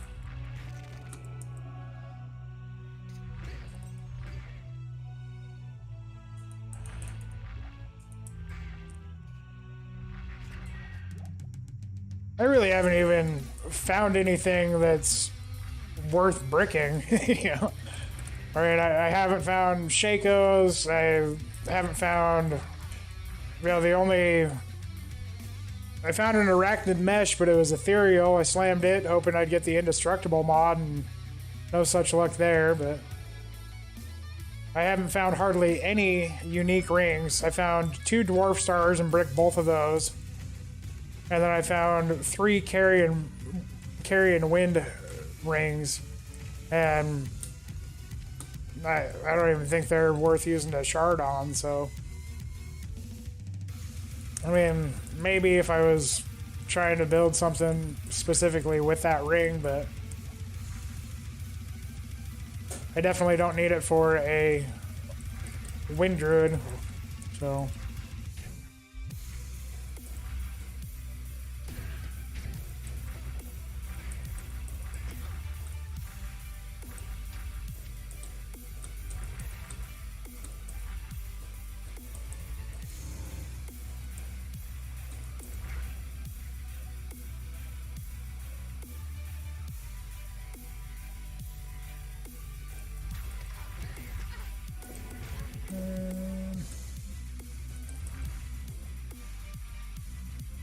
Hopefully we're going the right way for maybe a waypoint or something over here.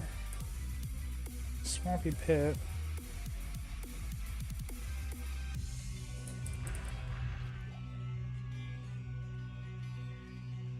Yeah, there's the waypoint.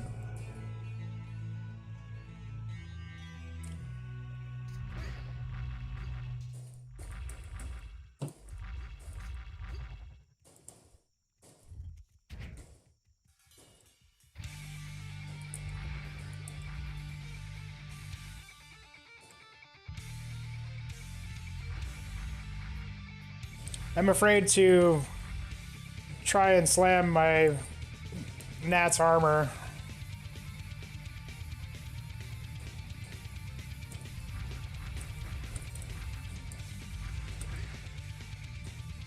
You know, that's a pretty good point. You might be better off just selling stuff clean and buying the corrupted ones that you want, but... Yeah. And it's just a whole new aspect of the game that's enjoyable. You know, it's kind of like gambling with it.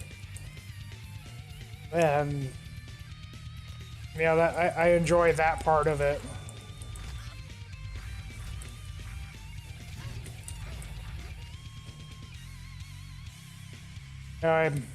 enjoy gambling in general. Like, I used to live in Las Vegas and used to play a whole lot of blackjack, and it's just a fun experience. And you know, it's exhilarating, gets dopamine going and all that fun stuff. And that's kind of the same way with slamming stuff on either Path of Diablo or PD2. I find it to be a very enjoyable aspect of the game.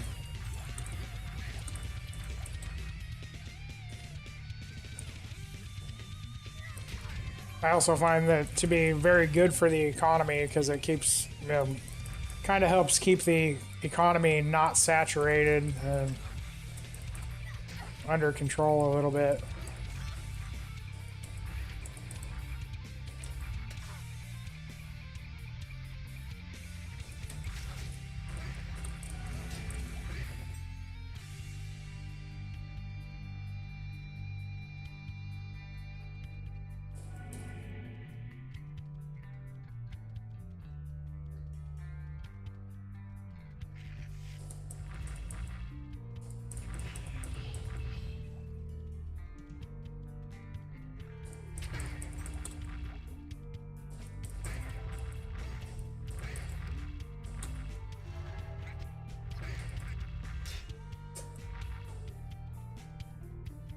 And it honestly feels really nice to, when you do get those really good corruptions, like, you know, a +3 Shaco, or I slammed a +3 Maras on Path of Diablo last season, and that was pretty awesome.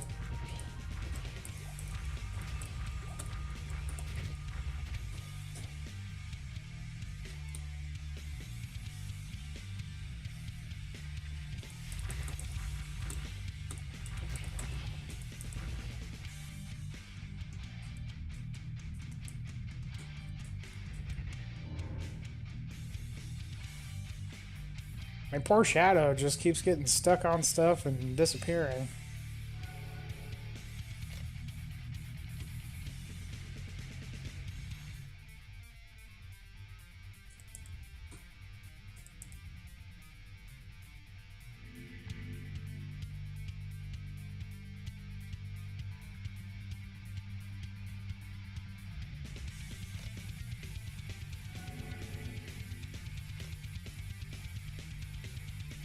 Definitely gonna have to get a Nadge's staff for teleport on Switch.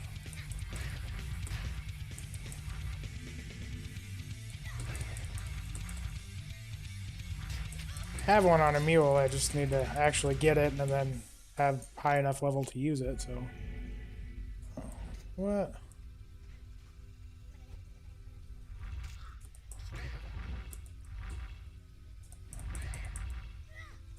I'm so confused that the treasure chest thing is in the middle of the map over here. Usually it's in the corners.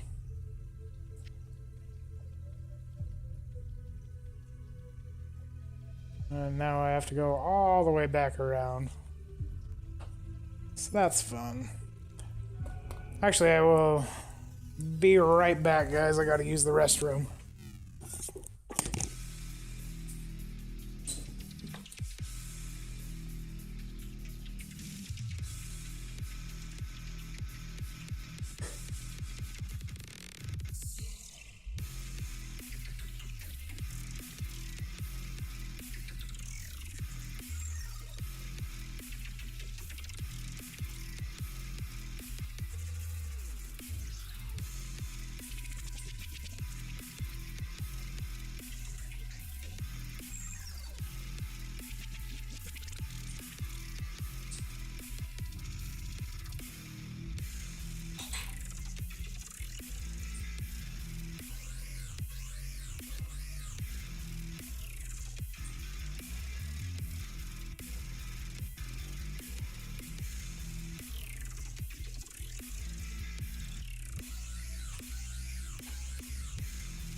All right.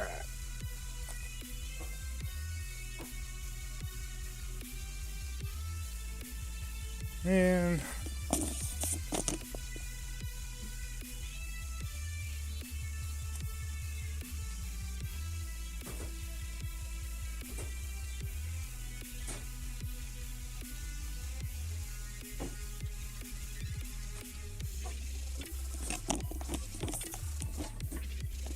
Okay, I'm good now, I promise. Needed round 2 on the energy beverage. So.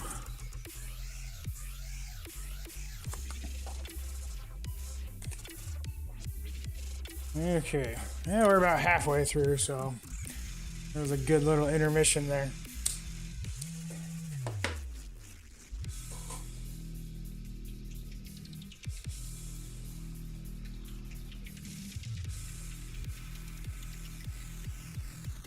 Ooh, 21 minutes. Think we can make it all the way to Travancore, probably. We're scooting through this pretty good. If I can ever make it out of the Flayer dungeon. I should probably actually take a look and see where I need to run instead of just hoping that I get the right way.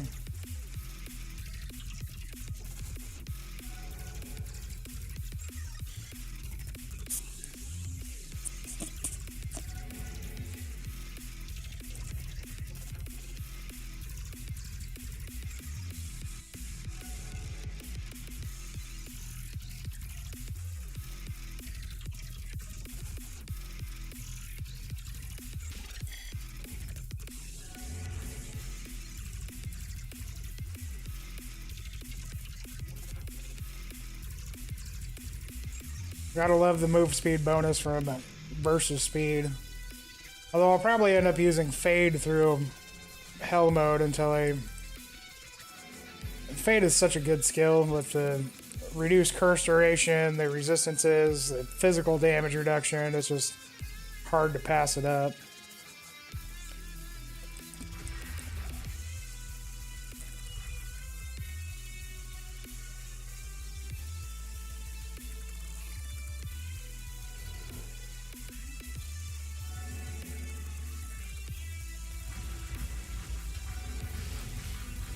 Oh, Storm Tree. He's one of my favorite super uniques in the entire game because it means that I made it to Lower Kurost.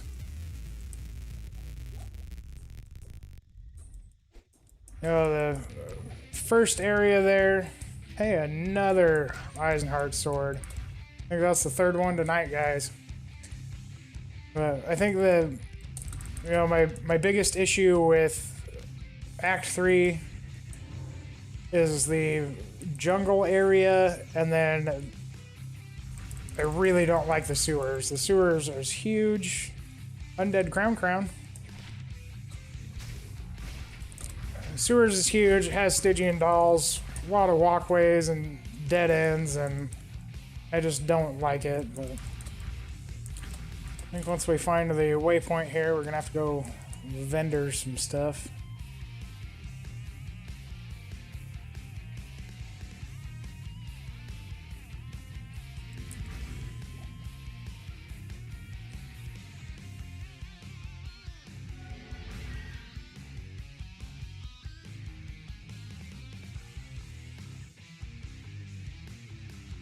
If we find the waypoint. It's probably over in the left-hand corner over there, and I just barely missed it.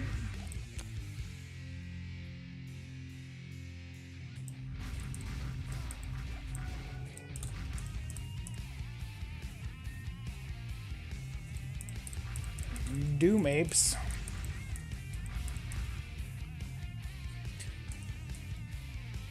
I never really minded the Hierophants in this area. You know, the ones that cast Blizzard and heal and all that. But once I got to them in maps, man, I sure hate them. They are one of my least favorite things.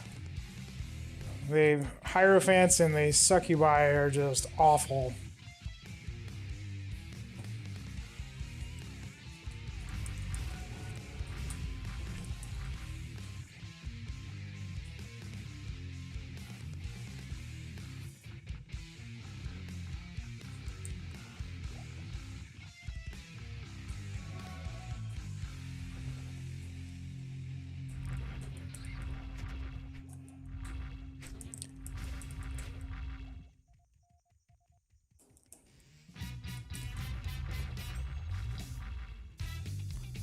Yeah, Jacob, I agree. It's it's just long and tedious, and I feel like you spend most of your time backtracking, and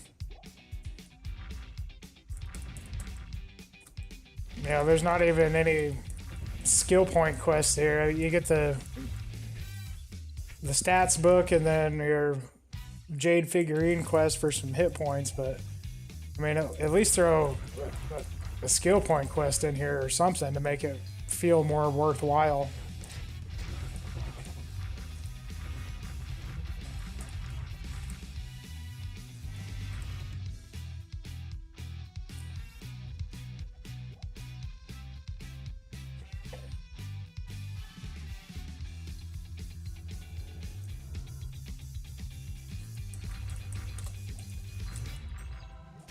The first time I ever played hardcore, I played a sorceress and got her up to mid-70s or so. This was on vanilla. Got her up to mid-70s or so and was making my way through Flare Jungle and died. And that just... I was like 16, 17 at the time, so I got really pissed. And I've played enough hardcore since then to realize that I just don't like hardcore, because it's, you know, I enjoy the challenge about once a season or so, and I'll play until I die, and then I die, and I'm like, well, that was fun. But, you know, I don't put a lot of effort into it like I have in the past.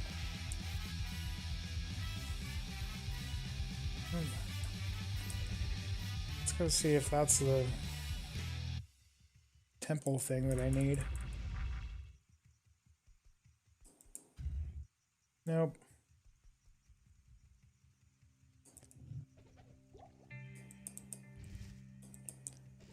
The other thing that frustrates me with hardcore is I hate dying to things like lag.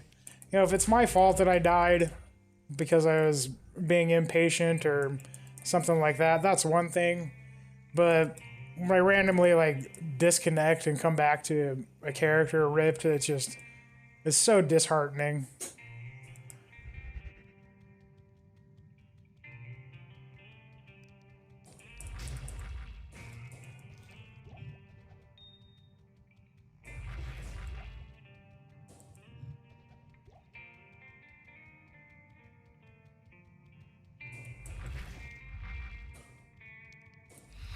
Oh, Stygian dolls still really scare me. I haven't quite got used to them blowing up afterwards. So a lot of times I'll kill them and then run into where they blow up, like I almost did right there.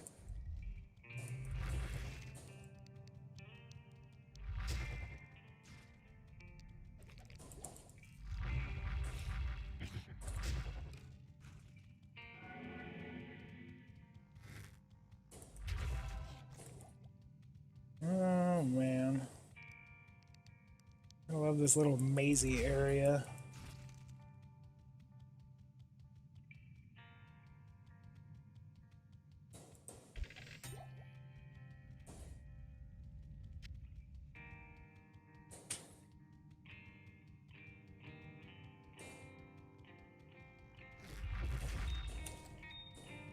Anybody know any tricks for this place? I don't. I just always seem to fail at finding the sewers level 2 area down here.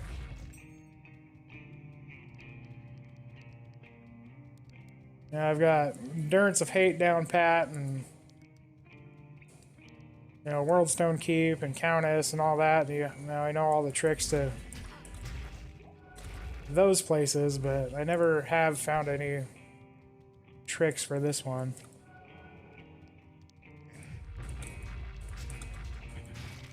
Other than teleport. Teleport makes this place a lot easier.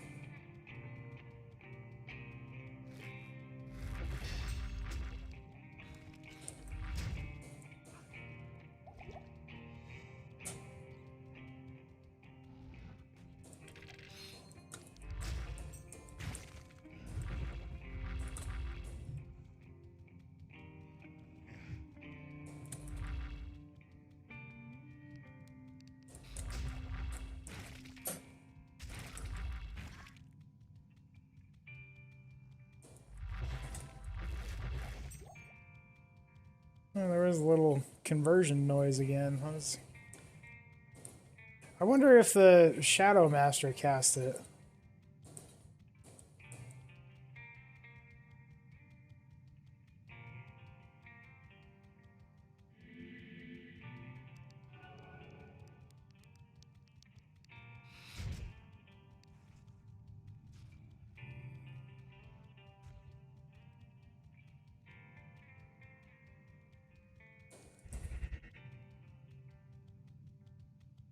Up here, maybe?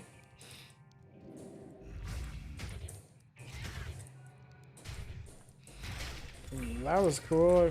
I haven't really considered using the Cloak of Shadows yet, but it was pretty cool that all those Stygian dolls stopped chasing me. I have to keep that in mind.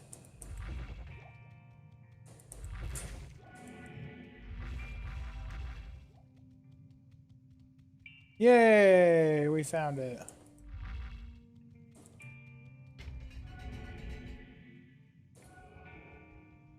Thank you, RN Jesus.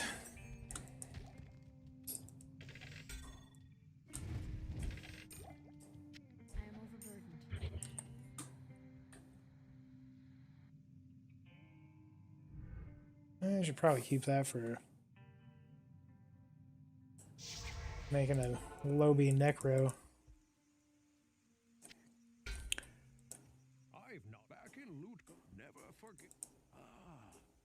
This is good day. I have to talk to Kane 600 times to... This magic greetings. Okay. Offender.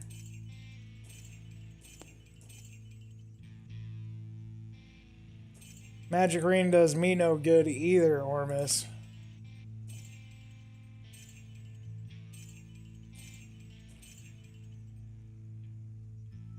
Oh, that'd be pretty good if it was +3 to work, right?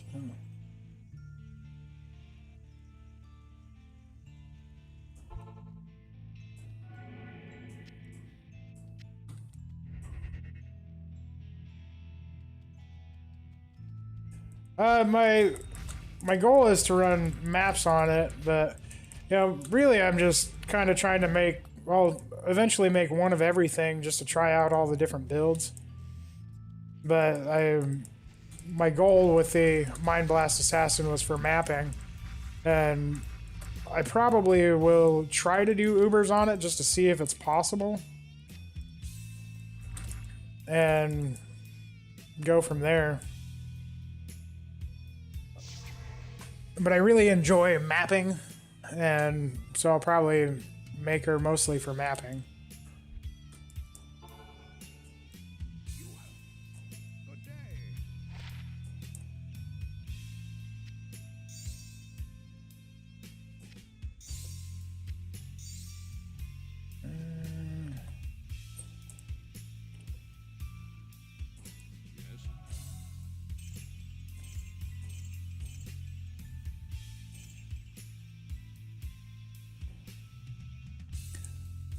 What build have you been playing, Jacob?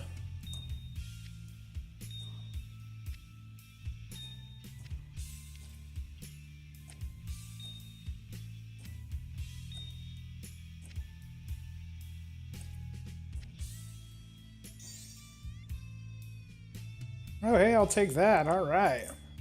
5 all res, 3 magic find, small charm out of Act 3 Nightmare. Not bad, guys. Not bad.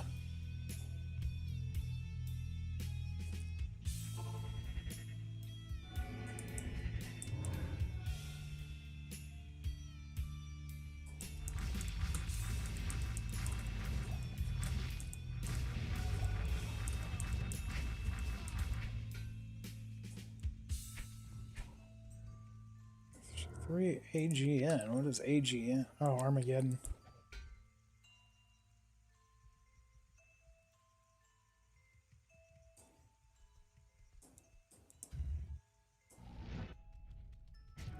Yeah, I really like the Wind Druid. It's definitely been pretty solid.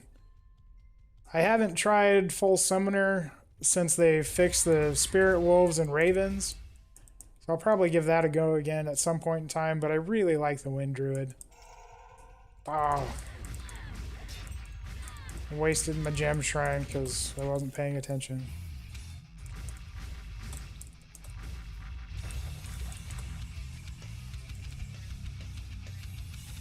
Alright, we gotta hurry. We got 6 minutes left. See if we can make it to Travancore.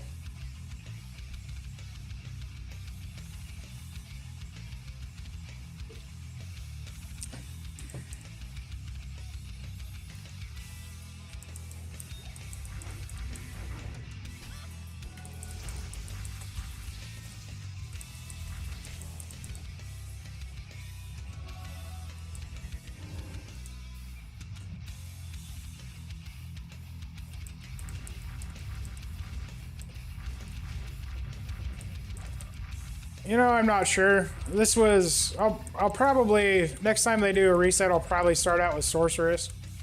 This is the first season I think I've ever not started out with a Sorceress, and it just feels weird. You know, I usually my game plan starting out a season is making Sorceress and then just doing like 1,000 Mephisto runs before anything else. You know, a lot... the most recent season on Path of Diablo, I did 1,000 Mephisto runs before I even went to Act 4 Nightmare, or Act 4 Hell.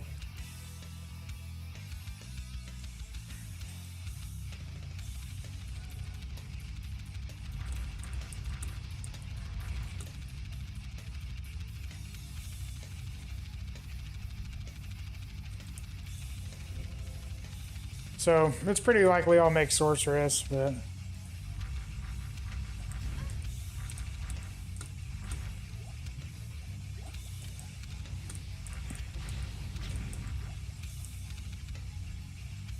But one thing that I do like, though, is... I mean, you don't have to make a Sorceress, especially in PD2.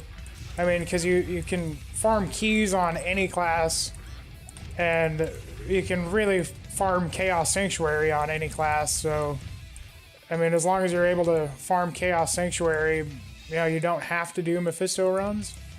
Or Cows. You know, Cows is another good place to start out, but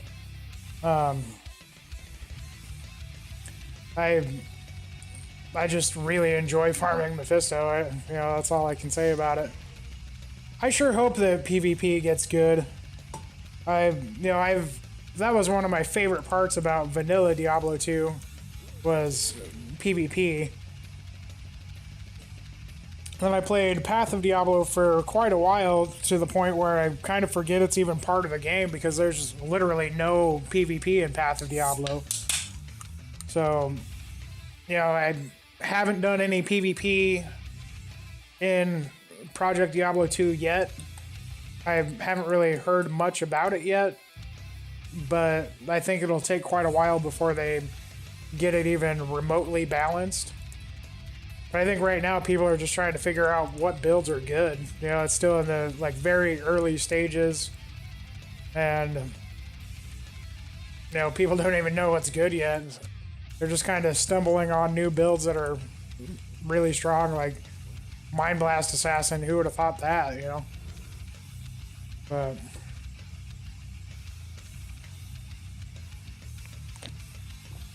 or, you know, Fire Golem with Bone Necromancer. I'm convinced that there's got to be at least one really good melee build for the Druid, whether it's Bear or Wolf or something. There's got to be something that's really strong on that, but you know, I sure haven't found it yet, so...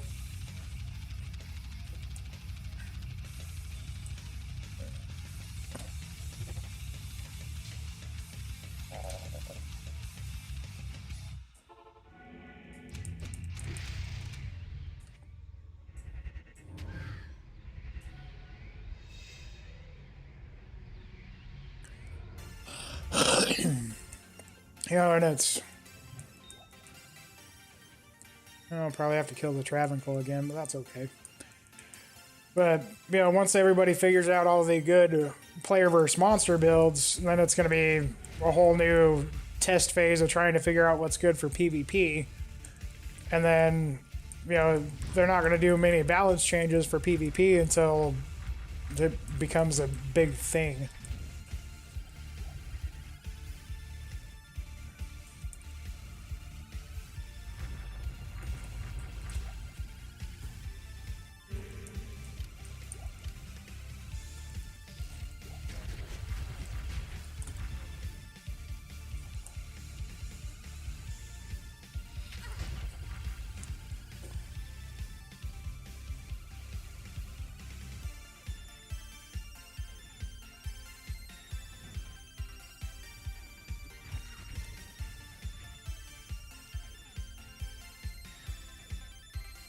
Hey, thanks for stopping by, man. I'm glad you enjoy the content. I appreciate you watching.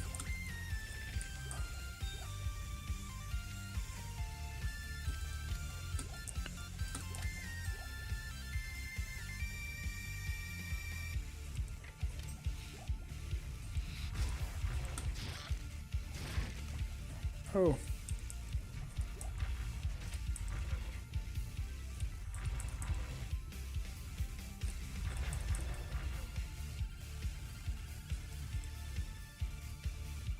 I could have swore the game would have ended by now. Thought it said I had a minute remaining like 2 minutes ago.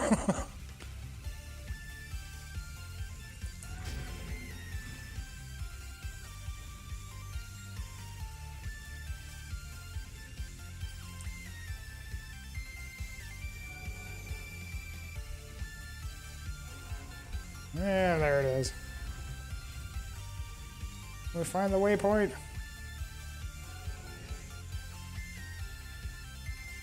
No. We tried. Gave it a good shot.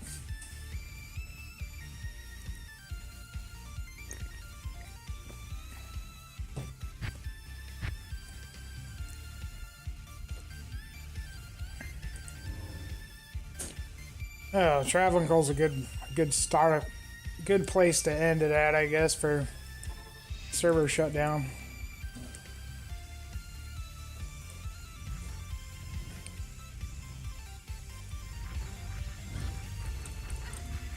I hate going through like Act 5 and missing the waypoint for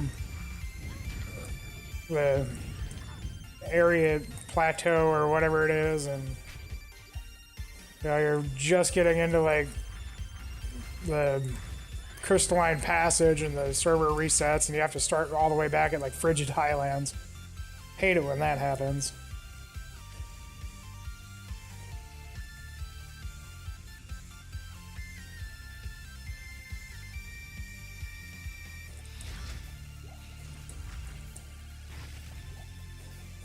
So many chests down here.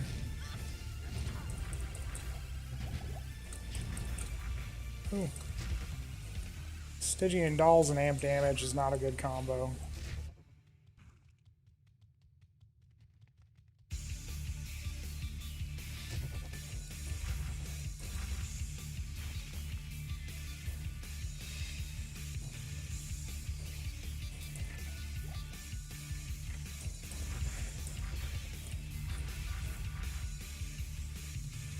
Okay. Endurance level 2. Go find the waypoint. Go kill some Mephisto.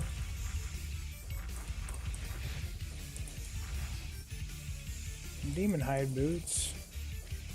Rite of passage. Or tell. Yeah.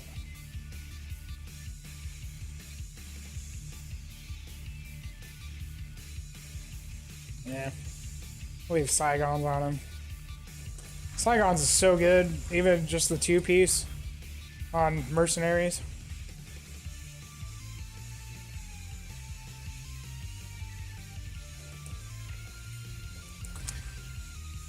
Yeah, but when the servers first went live, I remember I tried so hard to get from Stony Field to Dark Woods, and like it would like.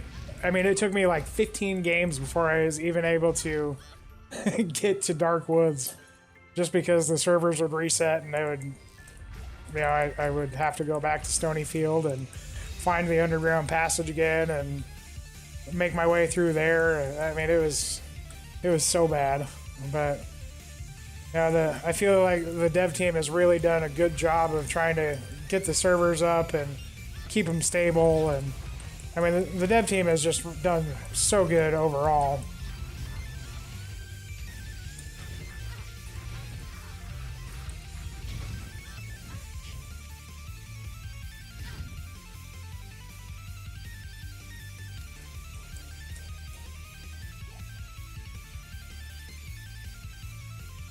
Yeah, Act 2 is another one that's pretty frustrating to get stuck in like that.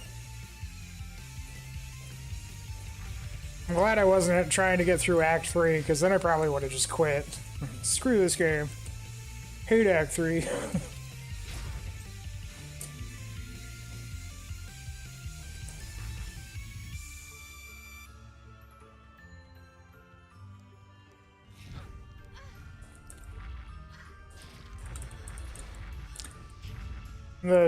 The thing that I really appreciate about with the dev team is how on top of getting everything fixed they are.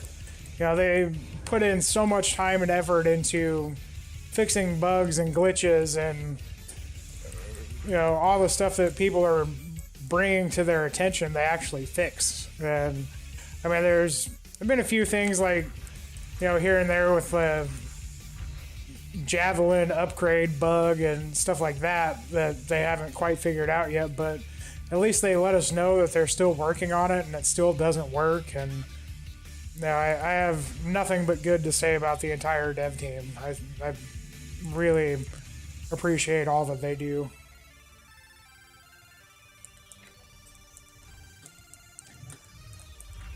And even in those, when they had the servers offline for those couple of days when they were trying to fix all the dupes and stuff, seeing people just complain about the servers being down and how they're like, I saw a lot of people who were like, oh, well, this sucks, Path of Diablo doesn't have these problems and blah, blah, blah. It's like, well, Path of Diablo's had 5 years to fix them.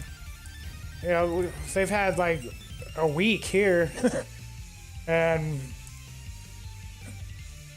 I am really impressed with how well they did with solving the dupe issues, and at least they still support single player as well. So I spent those 2.5 days just playing single player because it was the same thing. I got a necromancer through hell mode and had fun doing it. And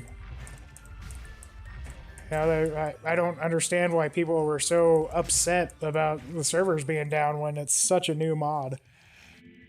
And Discord, is just extremely toxic. It's cool that there's 50,000 people on the PD2 Discord, but it's just so much toxicity.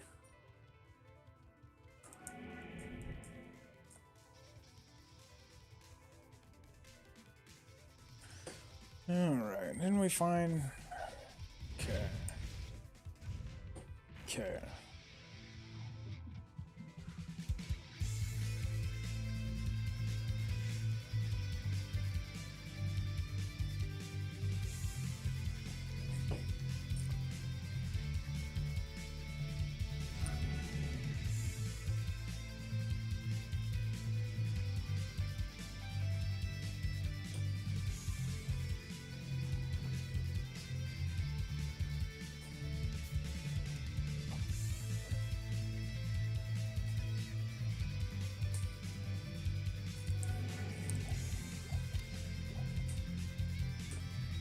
Interested to see how the Mephisto fight goes. It's been pretty smooth so far all the way through Nightmare mode.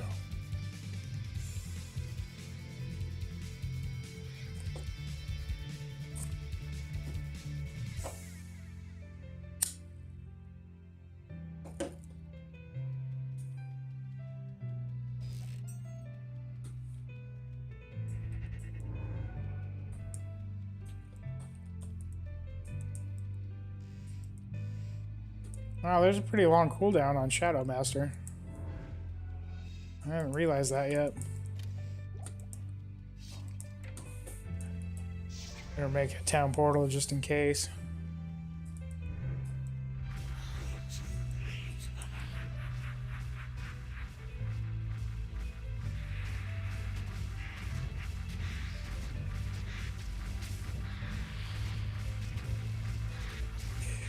What do you guys think about the council members being behind Mephisto? It was pretty interesting to me at first, but now that I've kind of gotten used to it, I kind of like it. And I don't know if you've tried doing the moat trick, but it does not work. Mephisto will follow you across the moat. That really tripped me out the first time I saw that. I was trying to moat trick him on my Druid, and I was like, what the hell?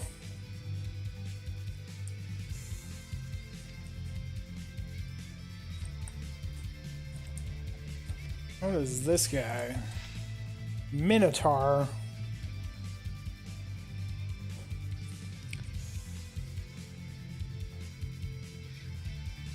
Wow, that thing upgraded would be super good on an Act 5 mercenary. That 50% slow is insane.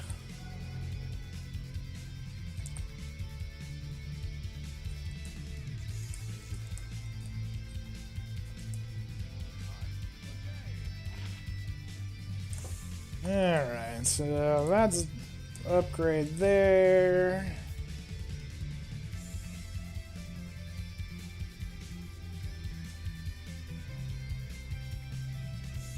Yeah, we'll keep that for something else, probably a necromancer.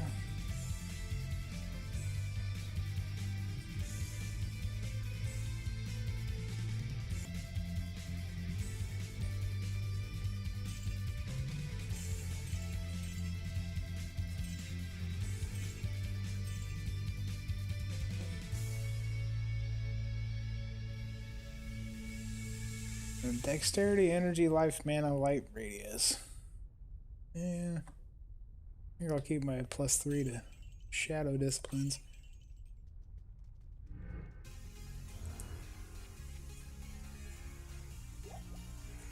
Yeah, I enjoy the, like I wouldn't even be disappointed if like everything in Hell mode was unique or champion packs. That would be really rough starting out, but eventually it would be pretty good.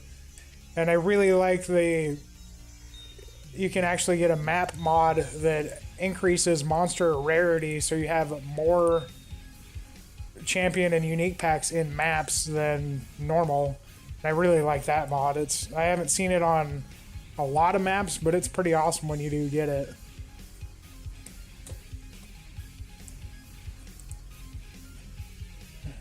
Okay.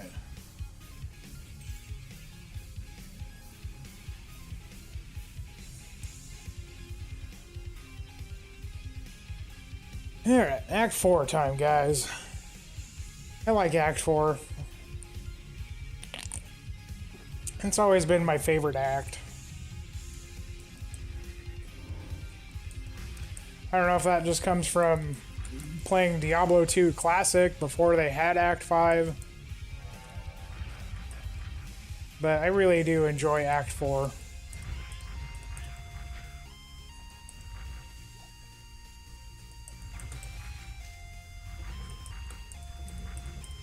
Spent a lot of time farming Act 4 Hell mode on a Whirlwind Barbarian that had Ice Blink armor, so he'd freeze stuff with Whirlwind, because that actually worked back then.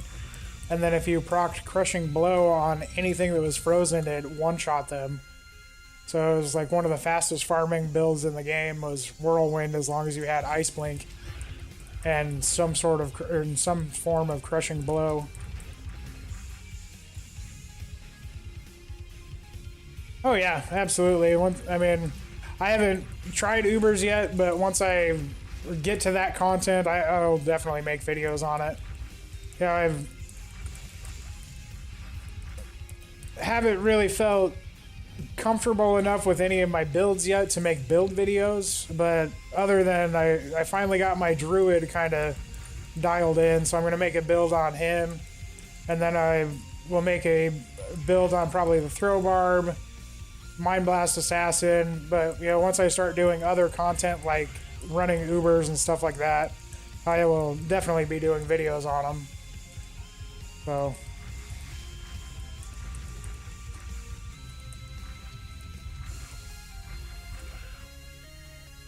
and I also plan on making a video for crafting, as I don't know if you guys know this, but crafting is super good in PD2 because you can use any recipe to craft any item.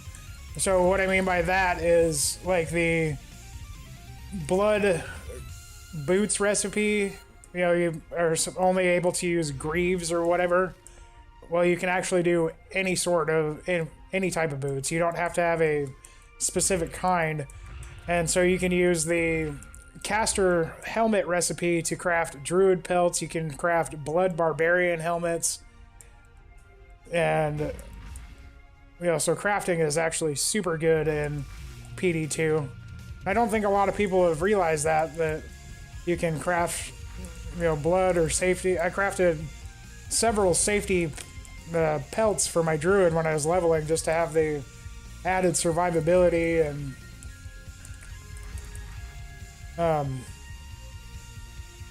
you know, you can theoretically get +2 to Druid skills with +3 to a specific skill like Hurricane or Tornado or something, and then also the bonus stats from the Caster Helm recipe or Blood Helm recipe, or you know, I think that the Barbarian Blood Helm would be really good because it has Deadly Strike on it. And you know, if you're going for Deadly Strike, you don't actually have to use like a G-face. I mean, you can't get the Crushing Blow on it, but I don't really care. And then also with like crafting caster belts, you can use any belt. You don't have to use just the like shark skin belt or whatever kind. I can't remember what kind the recipe calls for, but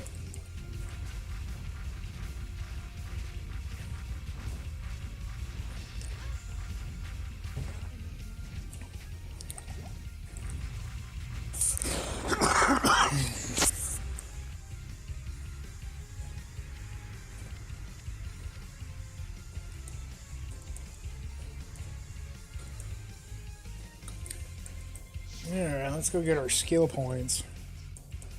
We're getting pretty close to getting our Shadow Master maxed out.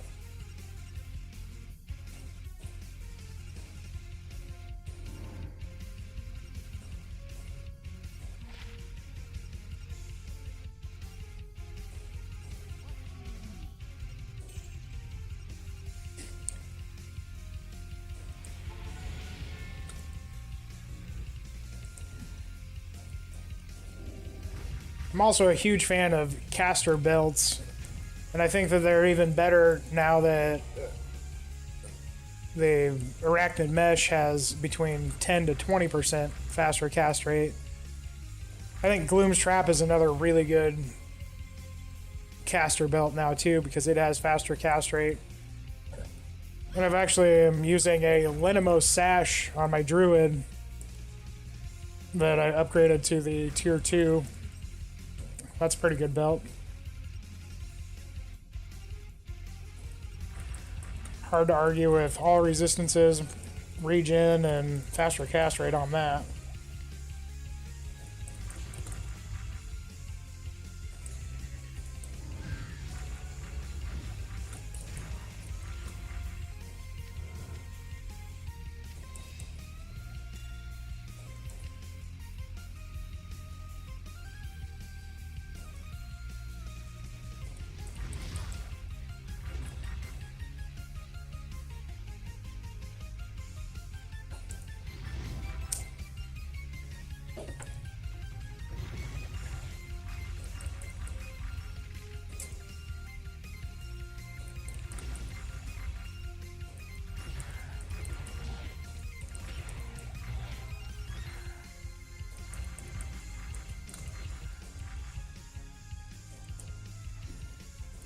I think it'll be really hard to find a Diablo clone build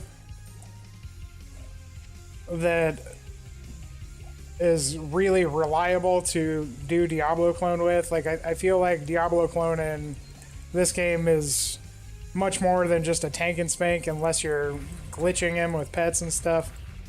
But, you know, I think that there's going to be quite a few different viable Ubers builds, and even ones that, you know, aren't revolving around crushing blow. You know, now that they got rid of life tap on all the gear that used to proc it and reduce curse duration and stuff, I think that, you know, it will be necessary for other classes and elemental builds to be able to do Ubers.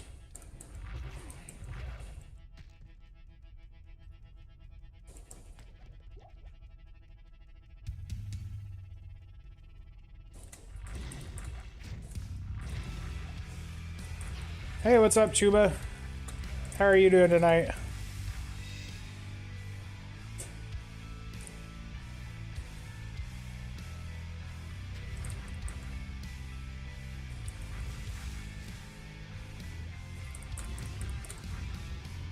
Good, glad to hear it.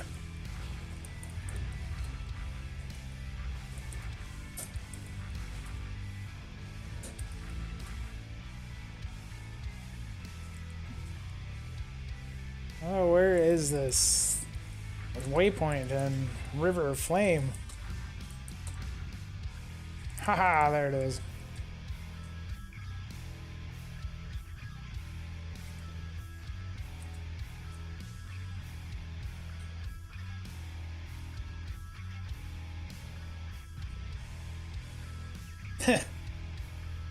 Yeah, good old D2 JSP.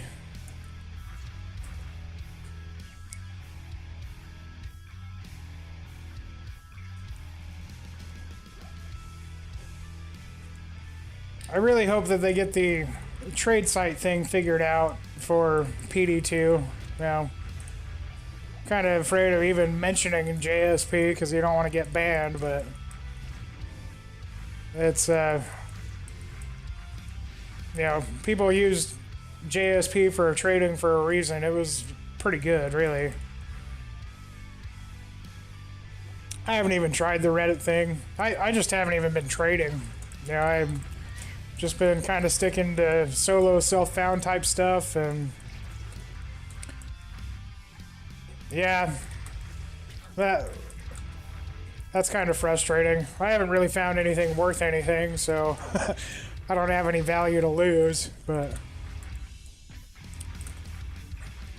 the trading mechanics for this game definitely leave a bit to be desired.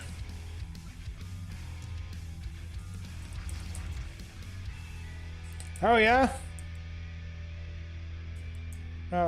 How's that working out for old Bill? So now he's Flame Bellow Bill. Or, yeah, Flame Bellow Bill.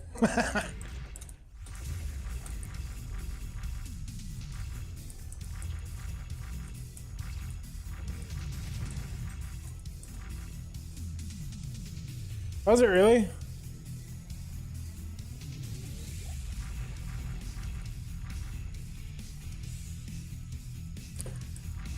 I was talking to one of my buddies earlier about he found one that was like plus 26 to Holy Fire, and you know, he was trying to see if it was viable to make a Flame Bellow Frenzy build, but he ended up only doing like, well, he only had one, but I guess he was playing around with it on single player and it didn't do as much damage as he thought, so he was thinking about making a dash and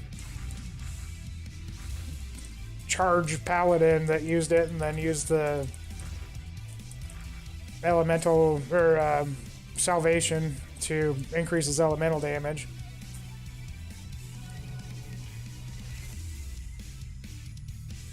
Huh. That's surprising that the aura does that much damage. I mean, with like no synergies or nothing, that's pretty impressive that it does that much damage.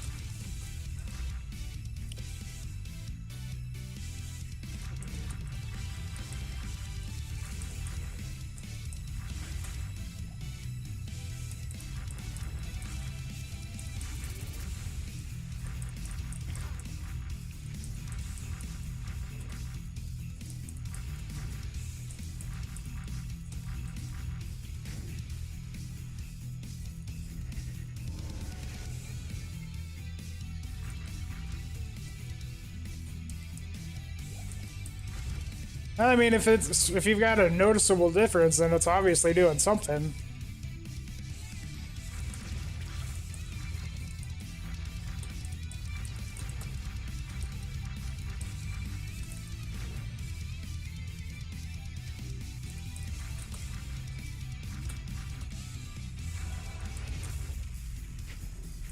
Yeah.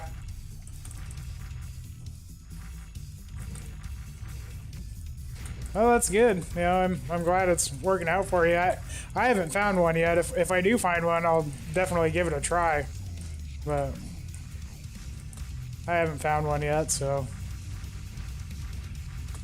But I was, you know, even with, because you can do dual flame bellows with, I mean, you could get up to, I think, 4 sockets on a flame bellow, so you get 8 facets between the two of them, and then also use the dragon chess piece and get up to like level 70 holy fire on a frenzy barb, which would be pretty ridiculous, I think.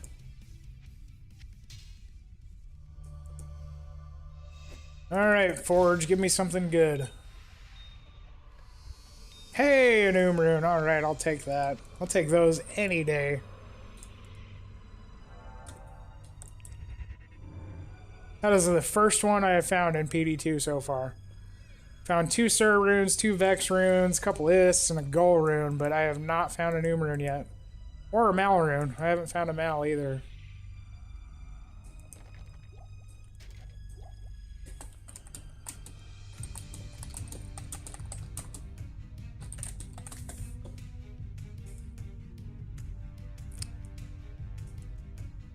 Oh, nice. Did you do anything with them?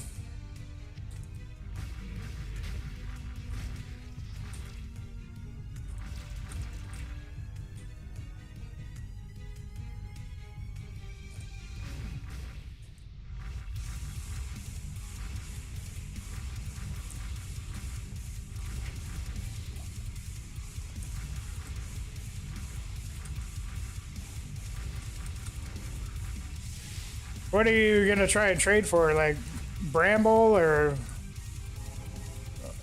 you know, some like good slam trangs or?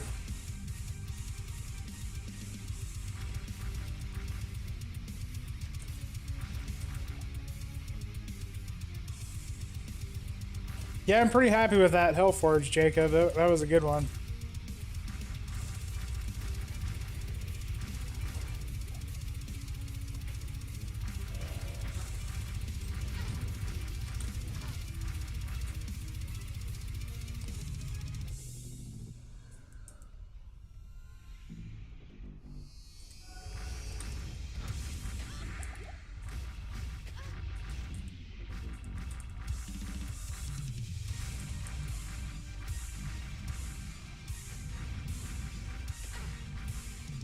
I don't know if we're high enough level for me to get Tal Rasha's amulet,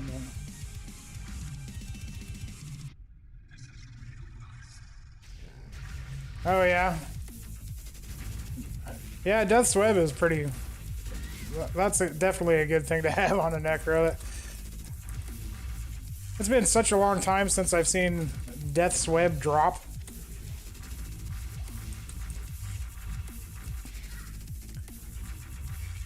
And even when the trade site was halfway working, that was my other issue with it, was just people weren't responding to anything.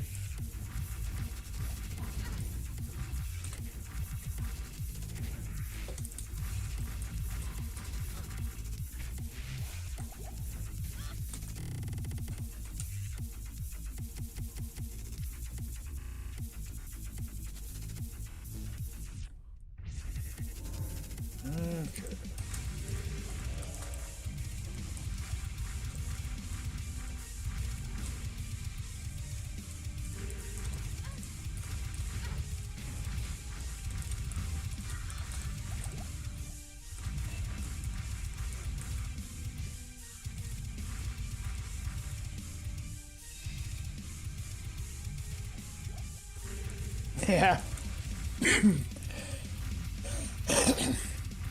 the thing that I really liked about JSP was you retained your wealth through resets. So, you know, once there was a ladder reset or whatever, you wouldn't actually lose any of your wealth on there. And Petrov, I haven't ran maps on it yet, but with the way that things are looking, I would imagine that Mind Blast Assassin's probably going to be one of the top mappers right now. Oh, I'm also streaming on Twitch, Jacob.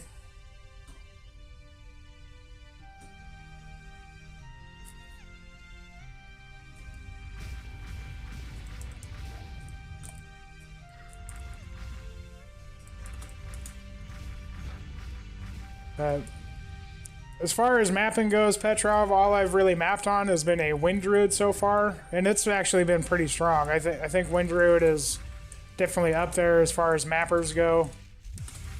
And, you know, really any physical build is really good. There aren't physical immunes in any of the maps, unless you get the ghost spawn on the relic itself. So, yeah, I think that, you know, another good build would probably be multi-shot Zon, just because it's got a big AoE, and oh, that's why I have no mana, is because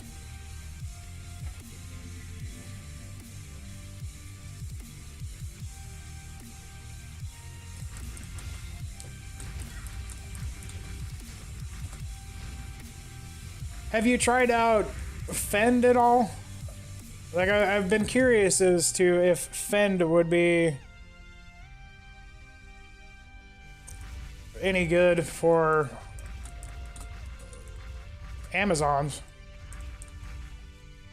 as far as mapping goes.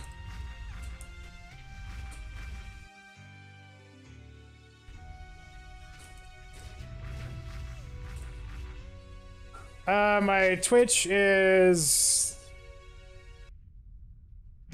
Zanny Cakes Gaming or Zanny Cakes 2020. Hold on.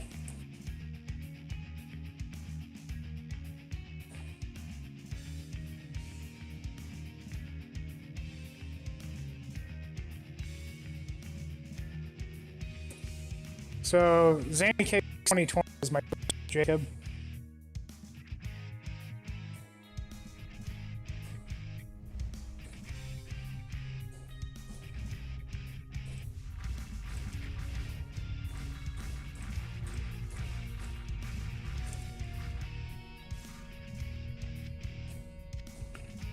You can still use your Eth Titans for Fend.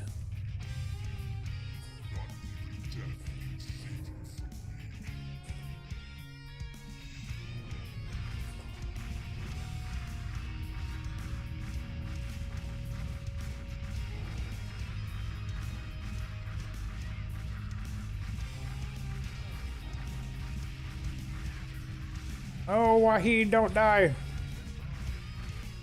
Yeah, he's gonna die. Oh, clutch potion. Alright. Bone snap.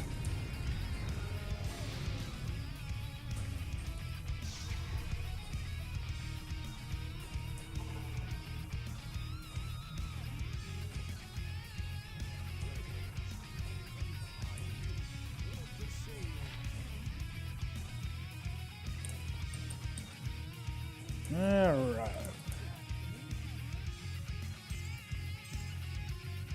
The dollars.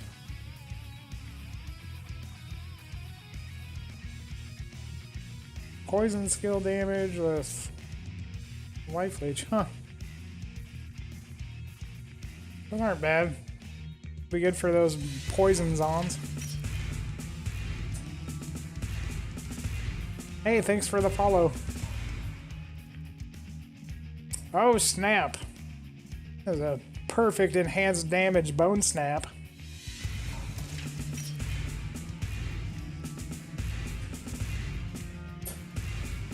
And thank you again for the follow. I'm gonna hold on to that bone snap just for funsies.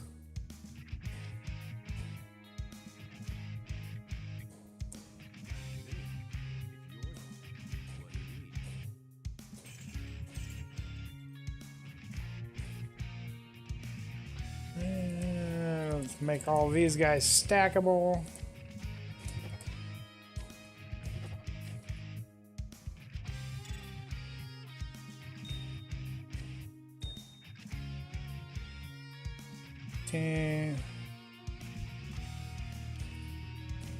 I think that's the right spot.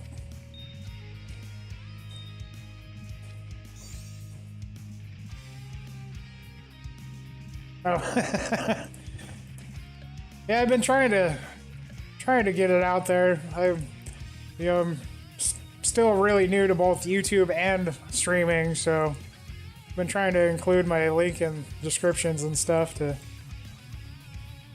hopefully people find it.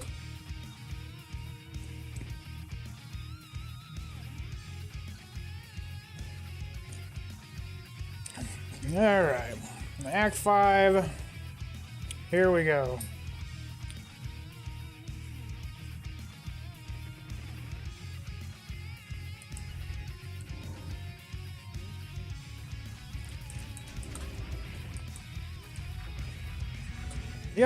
I'm not sure. I haven't tried it out, but I would imagine it would be similar to playing like a Zealadin. Yeah, I'm not sure how big the AoE is on it, but yeah, I mean, it would be kind of like more like a melee build, and I would just imagine it being kind of like playing Zealadin.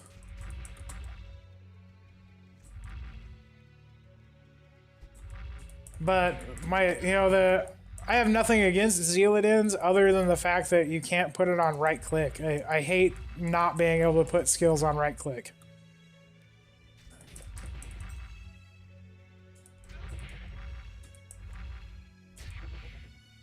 I would rather play a Fury Druid over a Zealadin any day just because I can have Fury on right click and hold down right click for the win.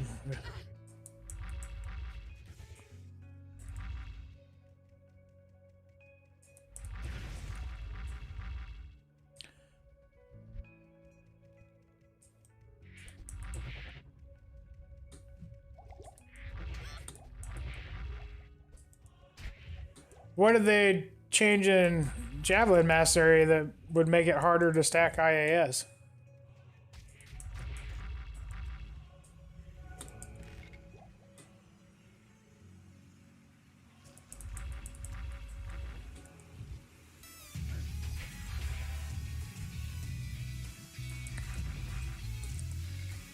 Oh. Yeah, I think for it to be really, completely end game, you would probably have to have either a Faith Mercenary or use a Beast on an Act 5 Mercenary to get that fanaticism, to get your increased attack speed down to where, to hit your maximum breakpoints.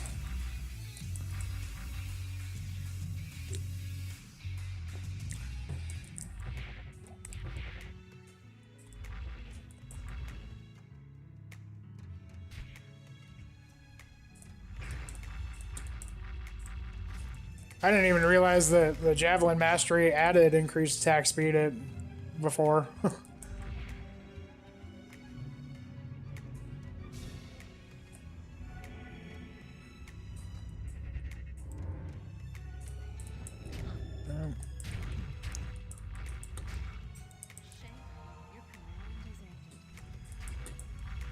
I honestly would probably rather have the increased attack speed over crit. It's really not that hard to stack Deadly Strike. And from what I understand, I think you can actually use non-javelin weapons for Fend. So you could you could use, all sorts of different melee weapons for attack speed purposes.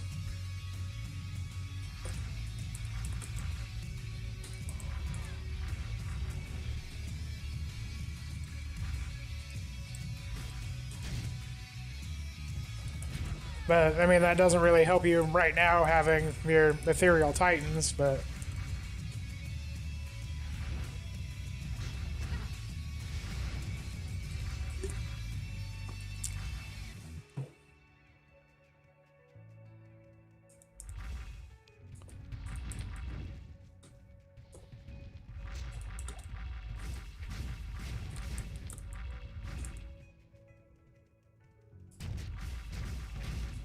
where does my shadow keep going?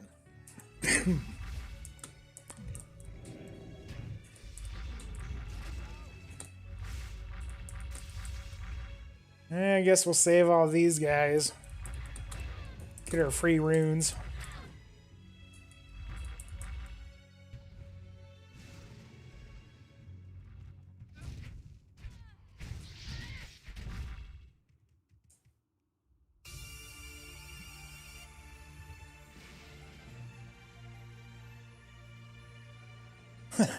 I know how that goes, man. Alex, it's, you know, I've got my little guy a lot of the time, and you know, he's 3 now, but he's still a handful. And how old's yours?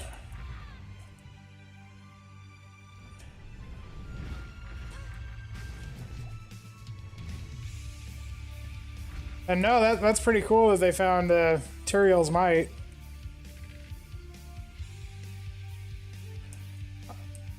I found Tyrael's Might in vanilla a long time ago, but I never found it on PD2 or Path of Diablo. I never found it on Path of Diablo. And I haven't found hardly anything on PD2 yet, so. 4 months, huh? That sure was a fun time. You know, I miss Xander being tiny little guy, but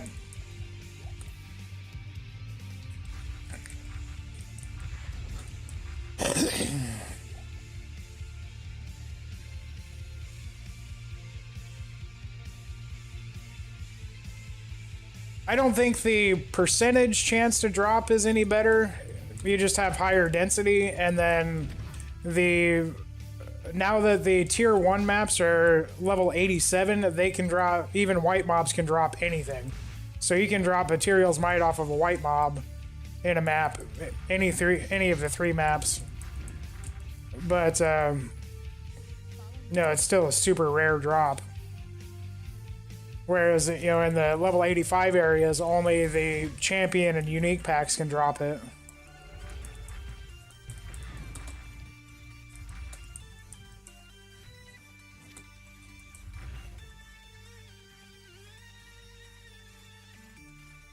I stream on both. Like right now, I'm streaming on both Twitch and YouTube. I found out I could do that, so. So I actually started streaming on Twitch before I found out that I could multi-stream to both Twitch and YouTube. So now when I stream on both. I can also add in Facebook, but I haven't done anything with Facebook, and I don't really care about Facebook, so I'm good with Twitch and YouTube. I need to figure out how to get my YouTube chats to show up in my stream chat. I'm not sure how to do that yet. I just tonight realized that I was ignoring all of my YouTube people. So now I've got my YouTube chat open on my phone, but I can see my Twitch chat as an overlay on my Zannycakes 2020 as my Twitch.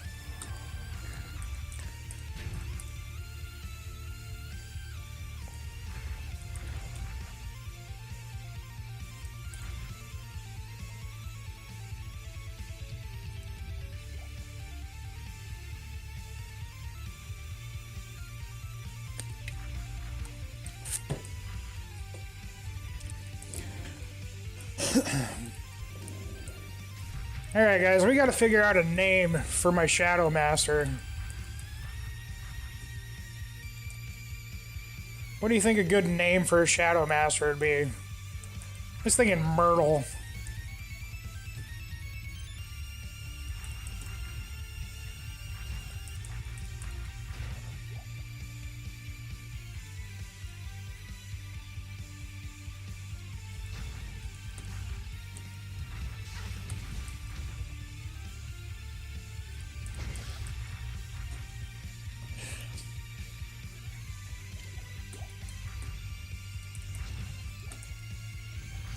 Yeah, I do use Streamlabs, so I'm sure that there's a way that I can get my chat to show up or my YouTube chat to show up, but I just haven't figured out how to do it yet. I'll probably play around with it tomorrow and hopefully get it figured out, but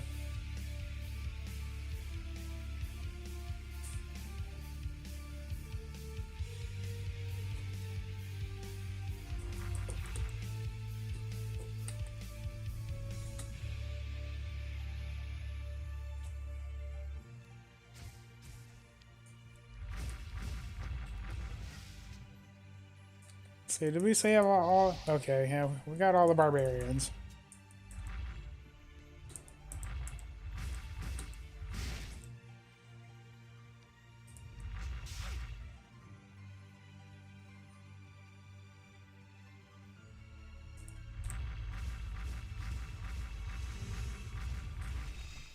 Man, I just made this game. I don't know why it's resetting already. Hopefully we can find the crystalline passage.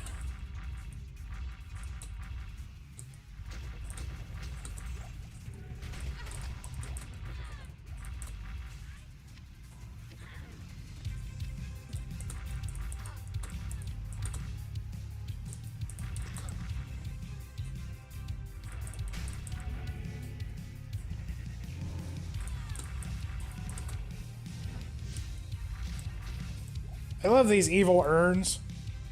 It annoys me when the ones right outside where Thresh Socket was doesn't actually spawn a champion or unique pack. But the ones down here do, and I like them.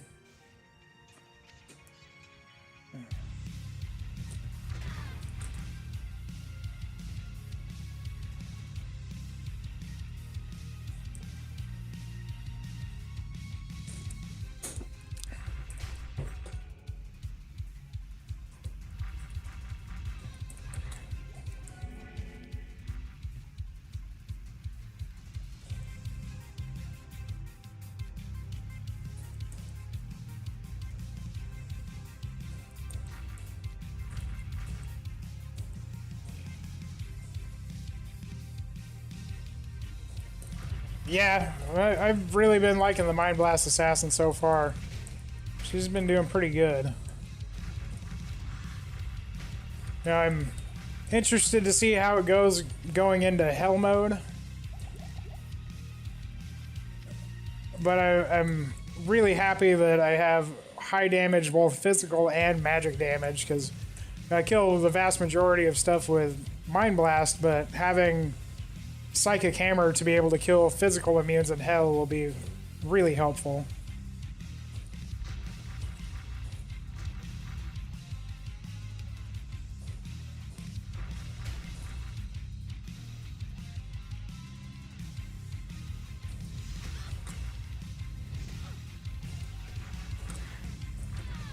Yeah, got an Rune off of the Hellforge and Nightmares.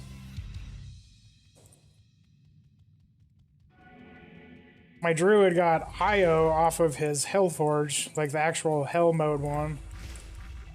I think he got Foul Rune off of his Nightmare one. So he actually got a higher rune off of Nightmare than he did his Hell.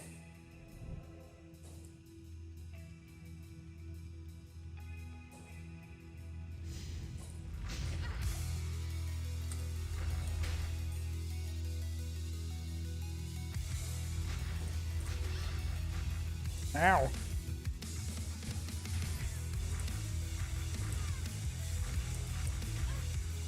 Definitely gonna have to consider using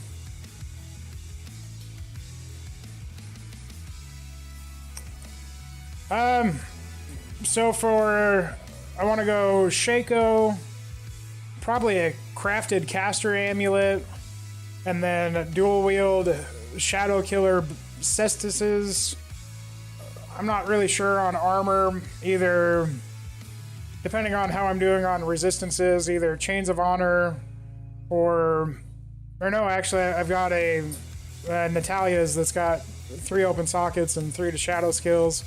Shadow Dancers, Mage Fist, any rings that add plus to skills, and then Arachnid Mesh would be my end game gear. But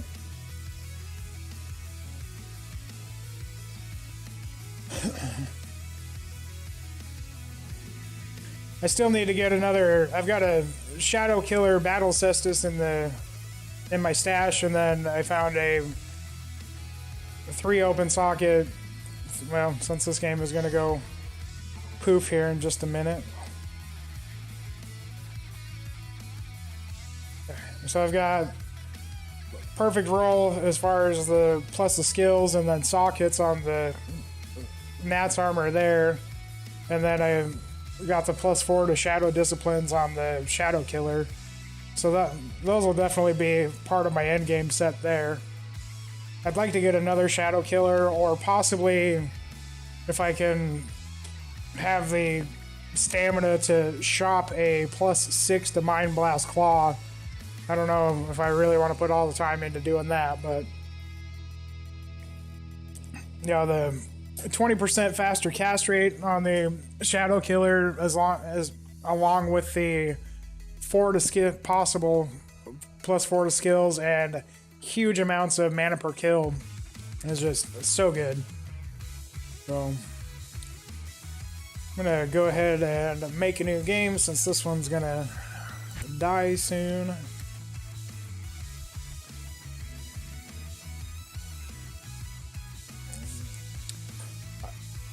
Not until I have something to fall back on. If I can get something to fall back on, then I'll slam it, but I really don't want to brick it because I don't have anything better other than a Bartux at the moment. So down the road I'll probably slam it, but definitely not yet.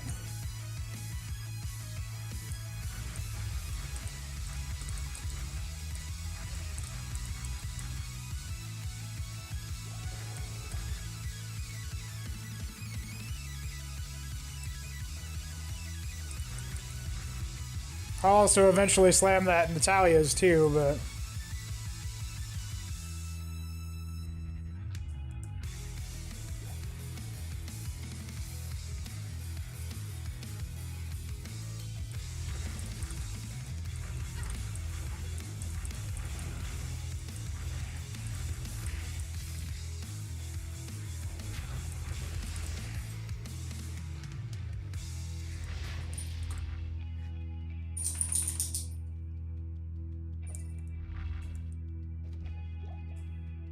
okay, there's Glacial Trail. We need to go find Anya.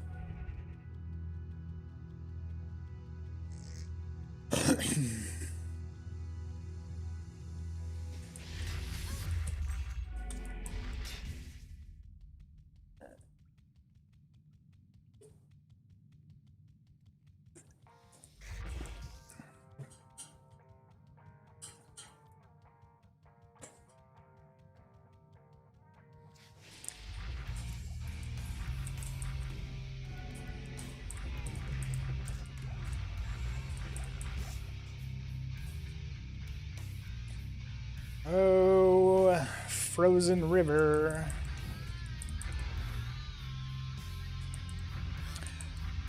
I really like that Mind Blast is super good against Succubi and Souls, because I can snipe them before they snipe me. No, I'm not going to get Dragon Kick. I'm going to use a Nadja's Staff on Switch. Because Nadja's Staff has the blink charges that replenish, so that's just like Enigma, but you don't need the Enigma.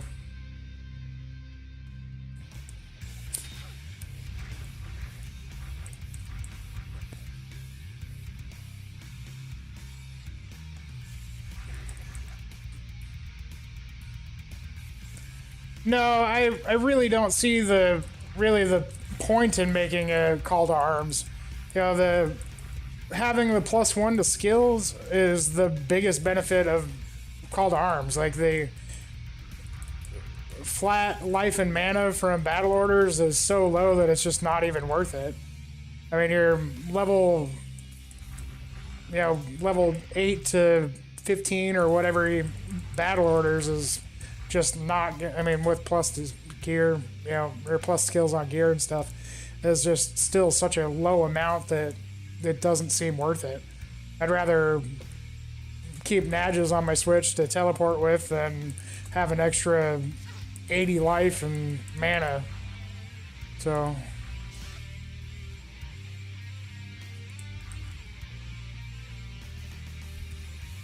I mean, even on my Druid, I opted not to take Oak Sage because they nerfed that to the point where the Oak Sage doesn't even... I mean, it has a hard time staying alive, and on top of that, it just doesn't add enough of a benefit to...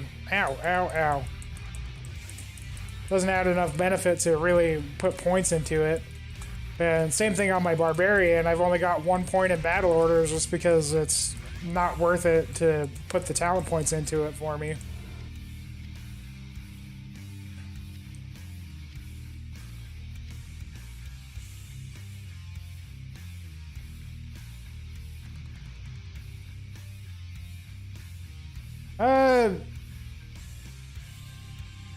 I don't think that... I think that's a pretty fair trade. You know, I'm not really sure what Herald of the Zakarum is worth, but I know that...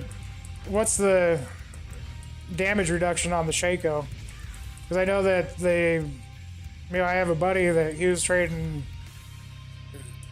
he traded a 5% damage reduction Shaco for a Jaw Rune, so Herald of the Zakarum and an Ist Rune for a Shaco sounds pretty good to me.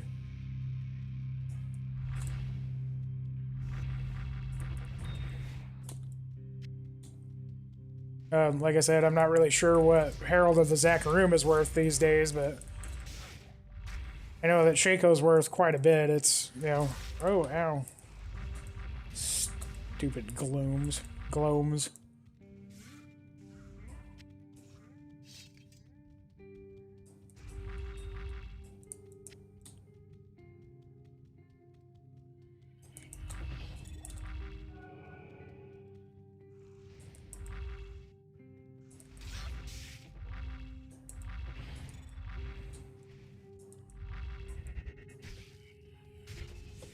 You know, if I was smart, I'd probably put on Fade. But... So yeah, 4%, yeah, I would be happy with that trade. You know, I'm not really... I haven't done much trading, so I'm not really sure where the economy is at right now, but I would be happy making that trade myself. So...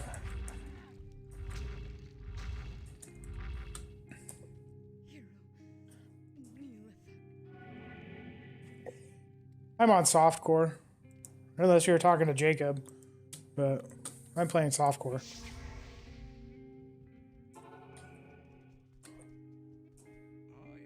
Good day.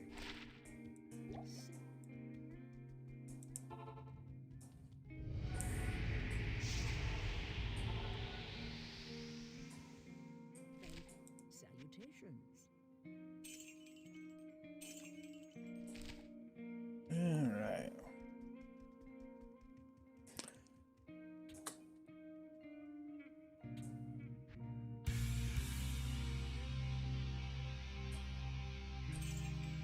Get all this stuff in here.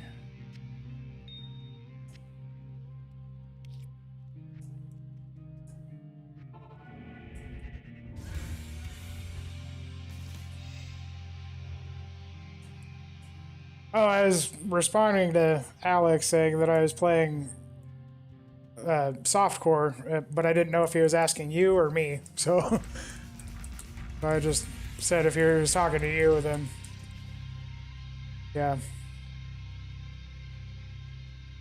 You didn't miss anything.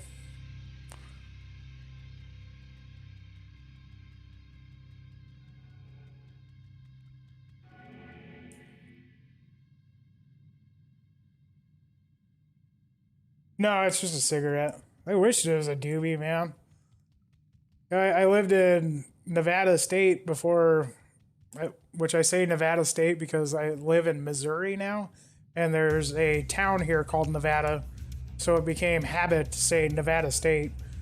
But it was legal for recreational there, and then I moved here and it's just illegal. They legalized it for medical like a year ago, but there's no dispensaries open or anything yet. So I miss having recreational marijuana, but sooner or later, hopefully they'll have it, but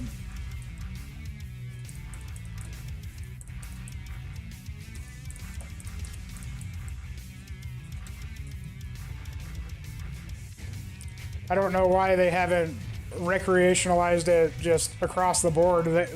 The states that have it they make so much money off of taxes and stuff that it's, I just don't understand why they don't just legalize it everywhere.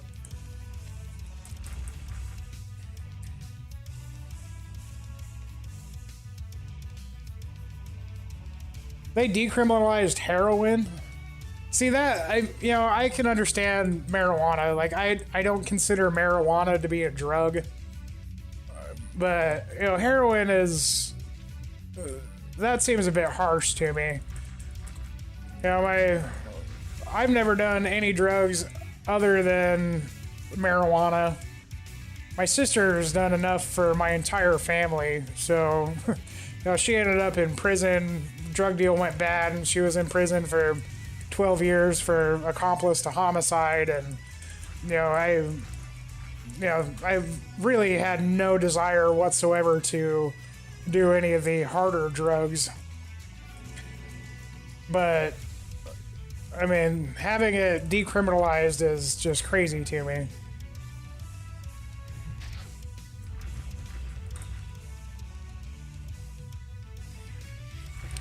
And where I was living when I lived in Vegas, heroin was a big deal there.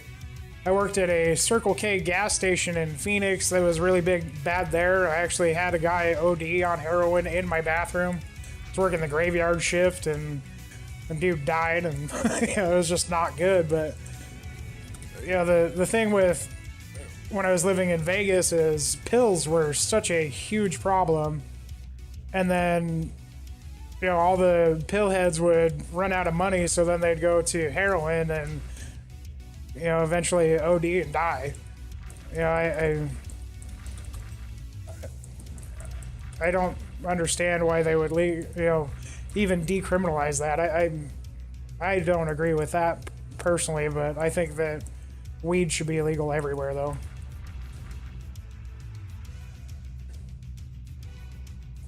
I feel like weed should be legal more so than alcohol should. I've had a DUI and woken up with chipped tooth and not being able to remember the night before. The worst trouble I've gotten in with smoking weed is I ate too many burritos and took a nap. That's I find alcohol to be a worse product than marijuana.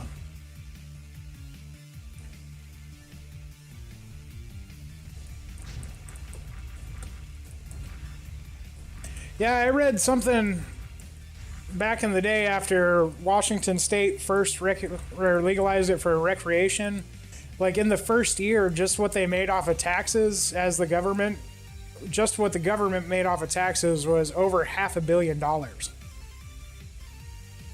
With the way that money kind of drives the world, you'd think that all the other states would see that and be like, oh, $500 million? Okay, let's do it. But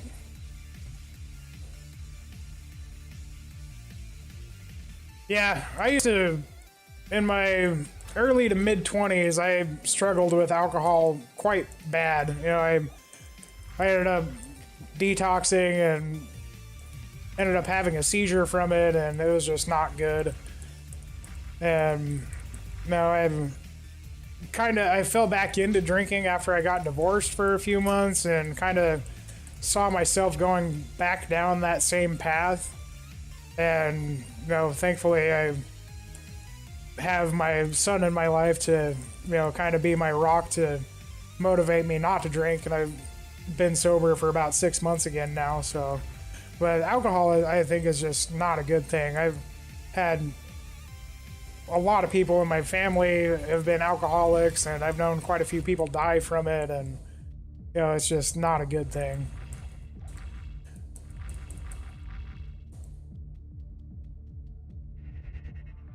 I am pretty proud of that, thank you. And my poor mom, you know, she was pretty worried about me because all of my family lives in either Arizona or Wyoming. You know, I'm 1,500 miles away from any of my family. And I moved out here with my ex-wife when she got pregnant. And then, you know, now we're divorced and I'm 1,500 miles away from my family. But I choose to stay here because my son's here. So, you know, it's... My mom, she was pretty worried when she knew I was drinking again and all that, but so I know that she's really happy that I'm sober. And I am too. You know, I really don't miss waking up feeling hungover or getting the shakes, and it's just not good.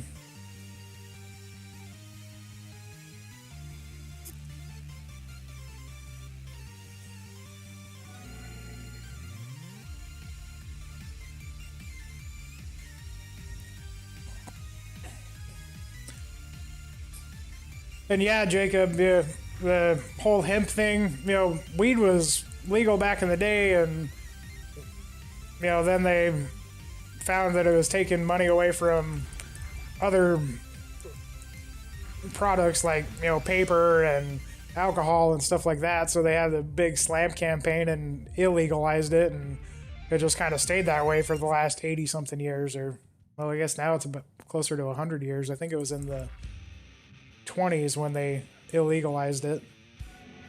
I could be wrong on that, but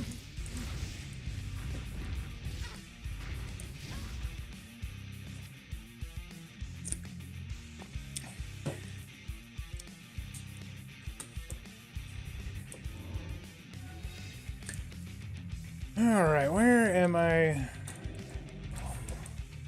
don't even know what I'm doing anymore. Got all distracted talking about drinking and weed and all that fun stuff.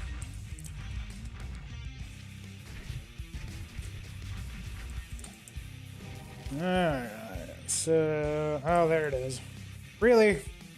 See, this is when I really wish I had teleport. I just need to go right there, but have to take the long way around.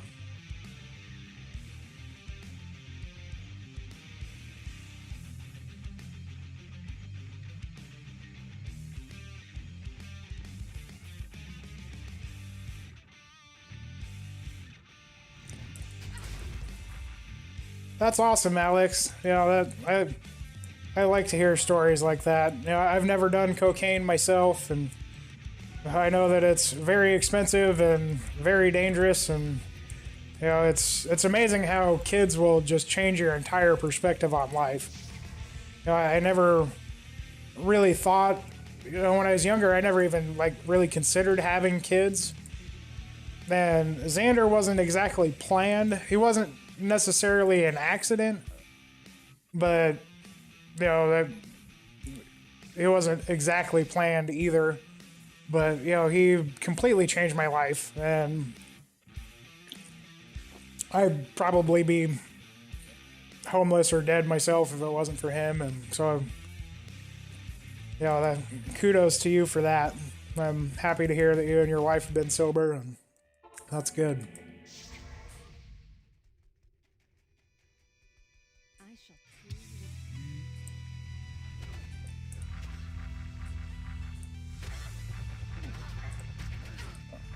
Alright, ancients.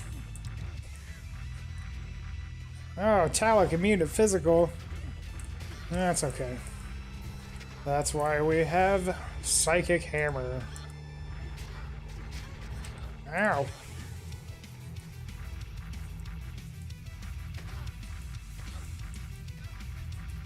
I wish this guy had stopped jumping around.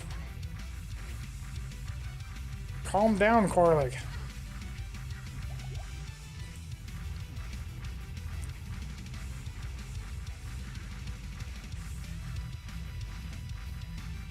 Alright, no problems there, guys. This whole Mind Blast build's looking more and more promising going into Hell mode. think we're gonna have to save hell mode for tomorrow, though. It's getting fairly late, and I will have my kid early in the morning, so I think after we get through Bale, I think I'm gonna call it a night.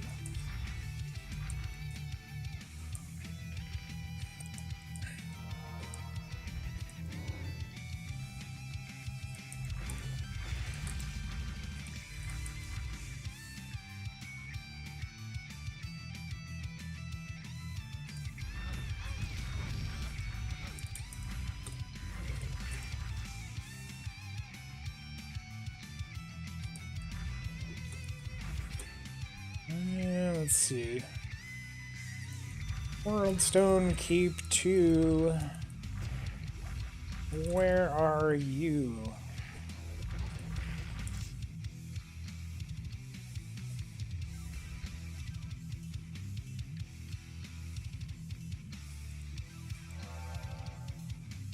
I love that you actually keep shrine buffs. Not only do they stack, but you get to keep them even if you get cursed. They had that in Path of Diablo too, and I absolutely love it.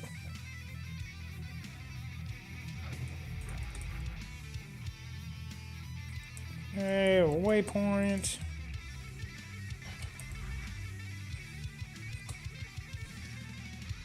Alright, we're on our final synergy now, that's good. Broke 2,000 damage on Mind Blast, not bad, not bad.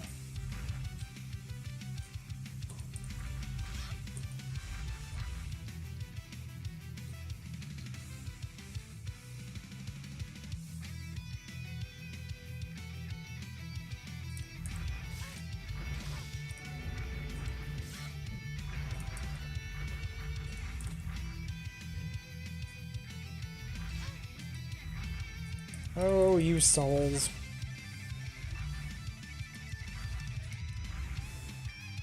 I do like that the assassin is fast enough to actually dodge the lightnings from souls.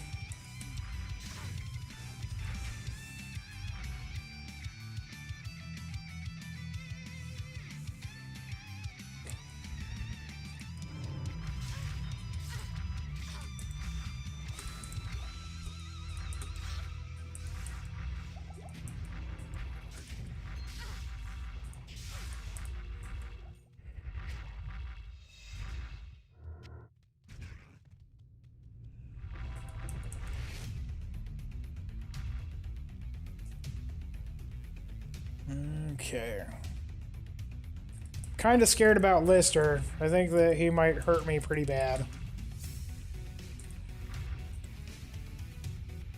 But maybe not, because the whole stun thing on Mind Blast is really helpful.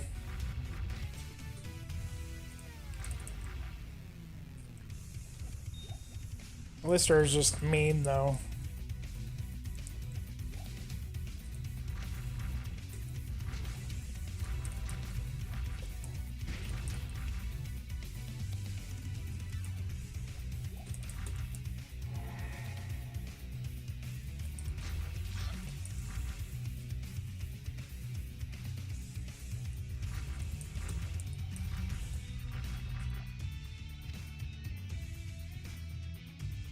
Alright, here we go. Throne of Destruction.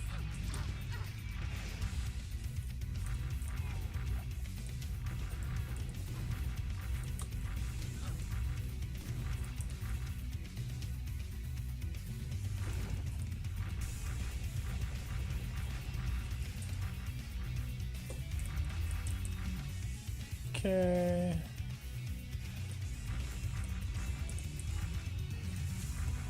I feel like pit lords are a fairly uncommon spawn down here. It kind of throws me off when they spawn. Maybe I'm just unlucky and get Stygian dolls and souls and unravelers all the time. That is the most annoying combination. Souls and Stygian dolls and unravelers, so they just keep coming back to life.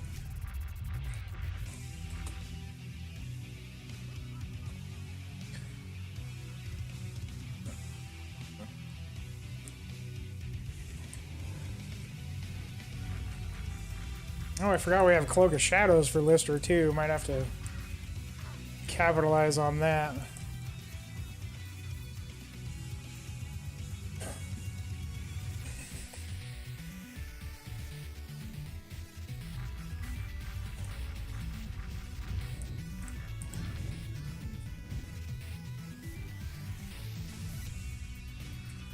Man, look at it.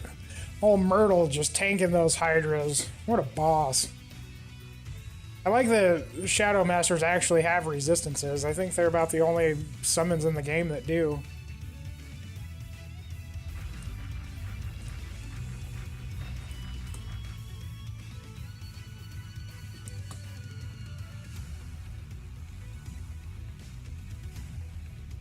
Alright, here we go, Lister. Oh, no problem, no problem. Easy game. So, need some healing potions.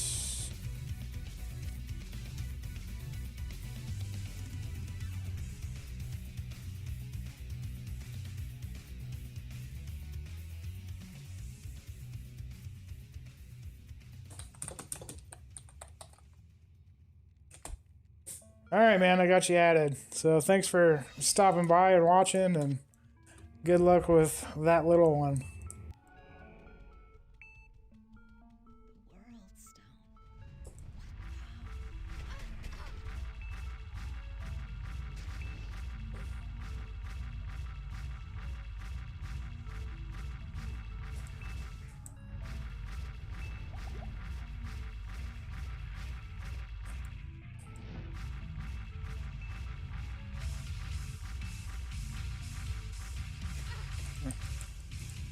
Oh.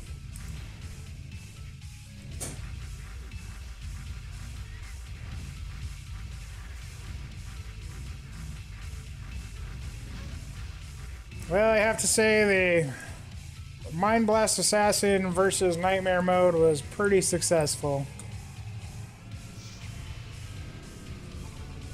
I sure appreciate you guys coming and hanging out with me and chatting with me through the adventure, and we're gonna go ahead and do Hell mode tomorrow, so I hope to see you guys back for that. But with that note, I'm gonna call it a night, and yeah.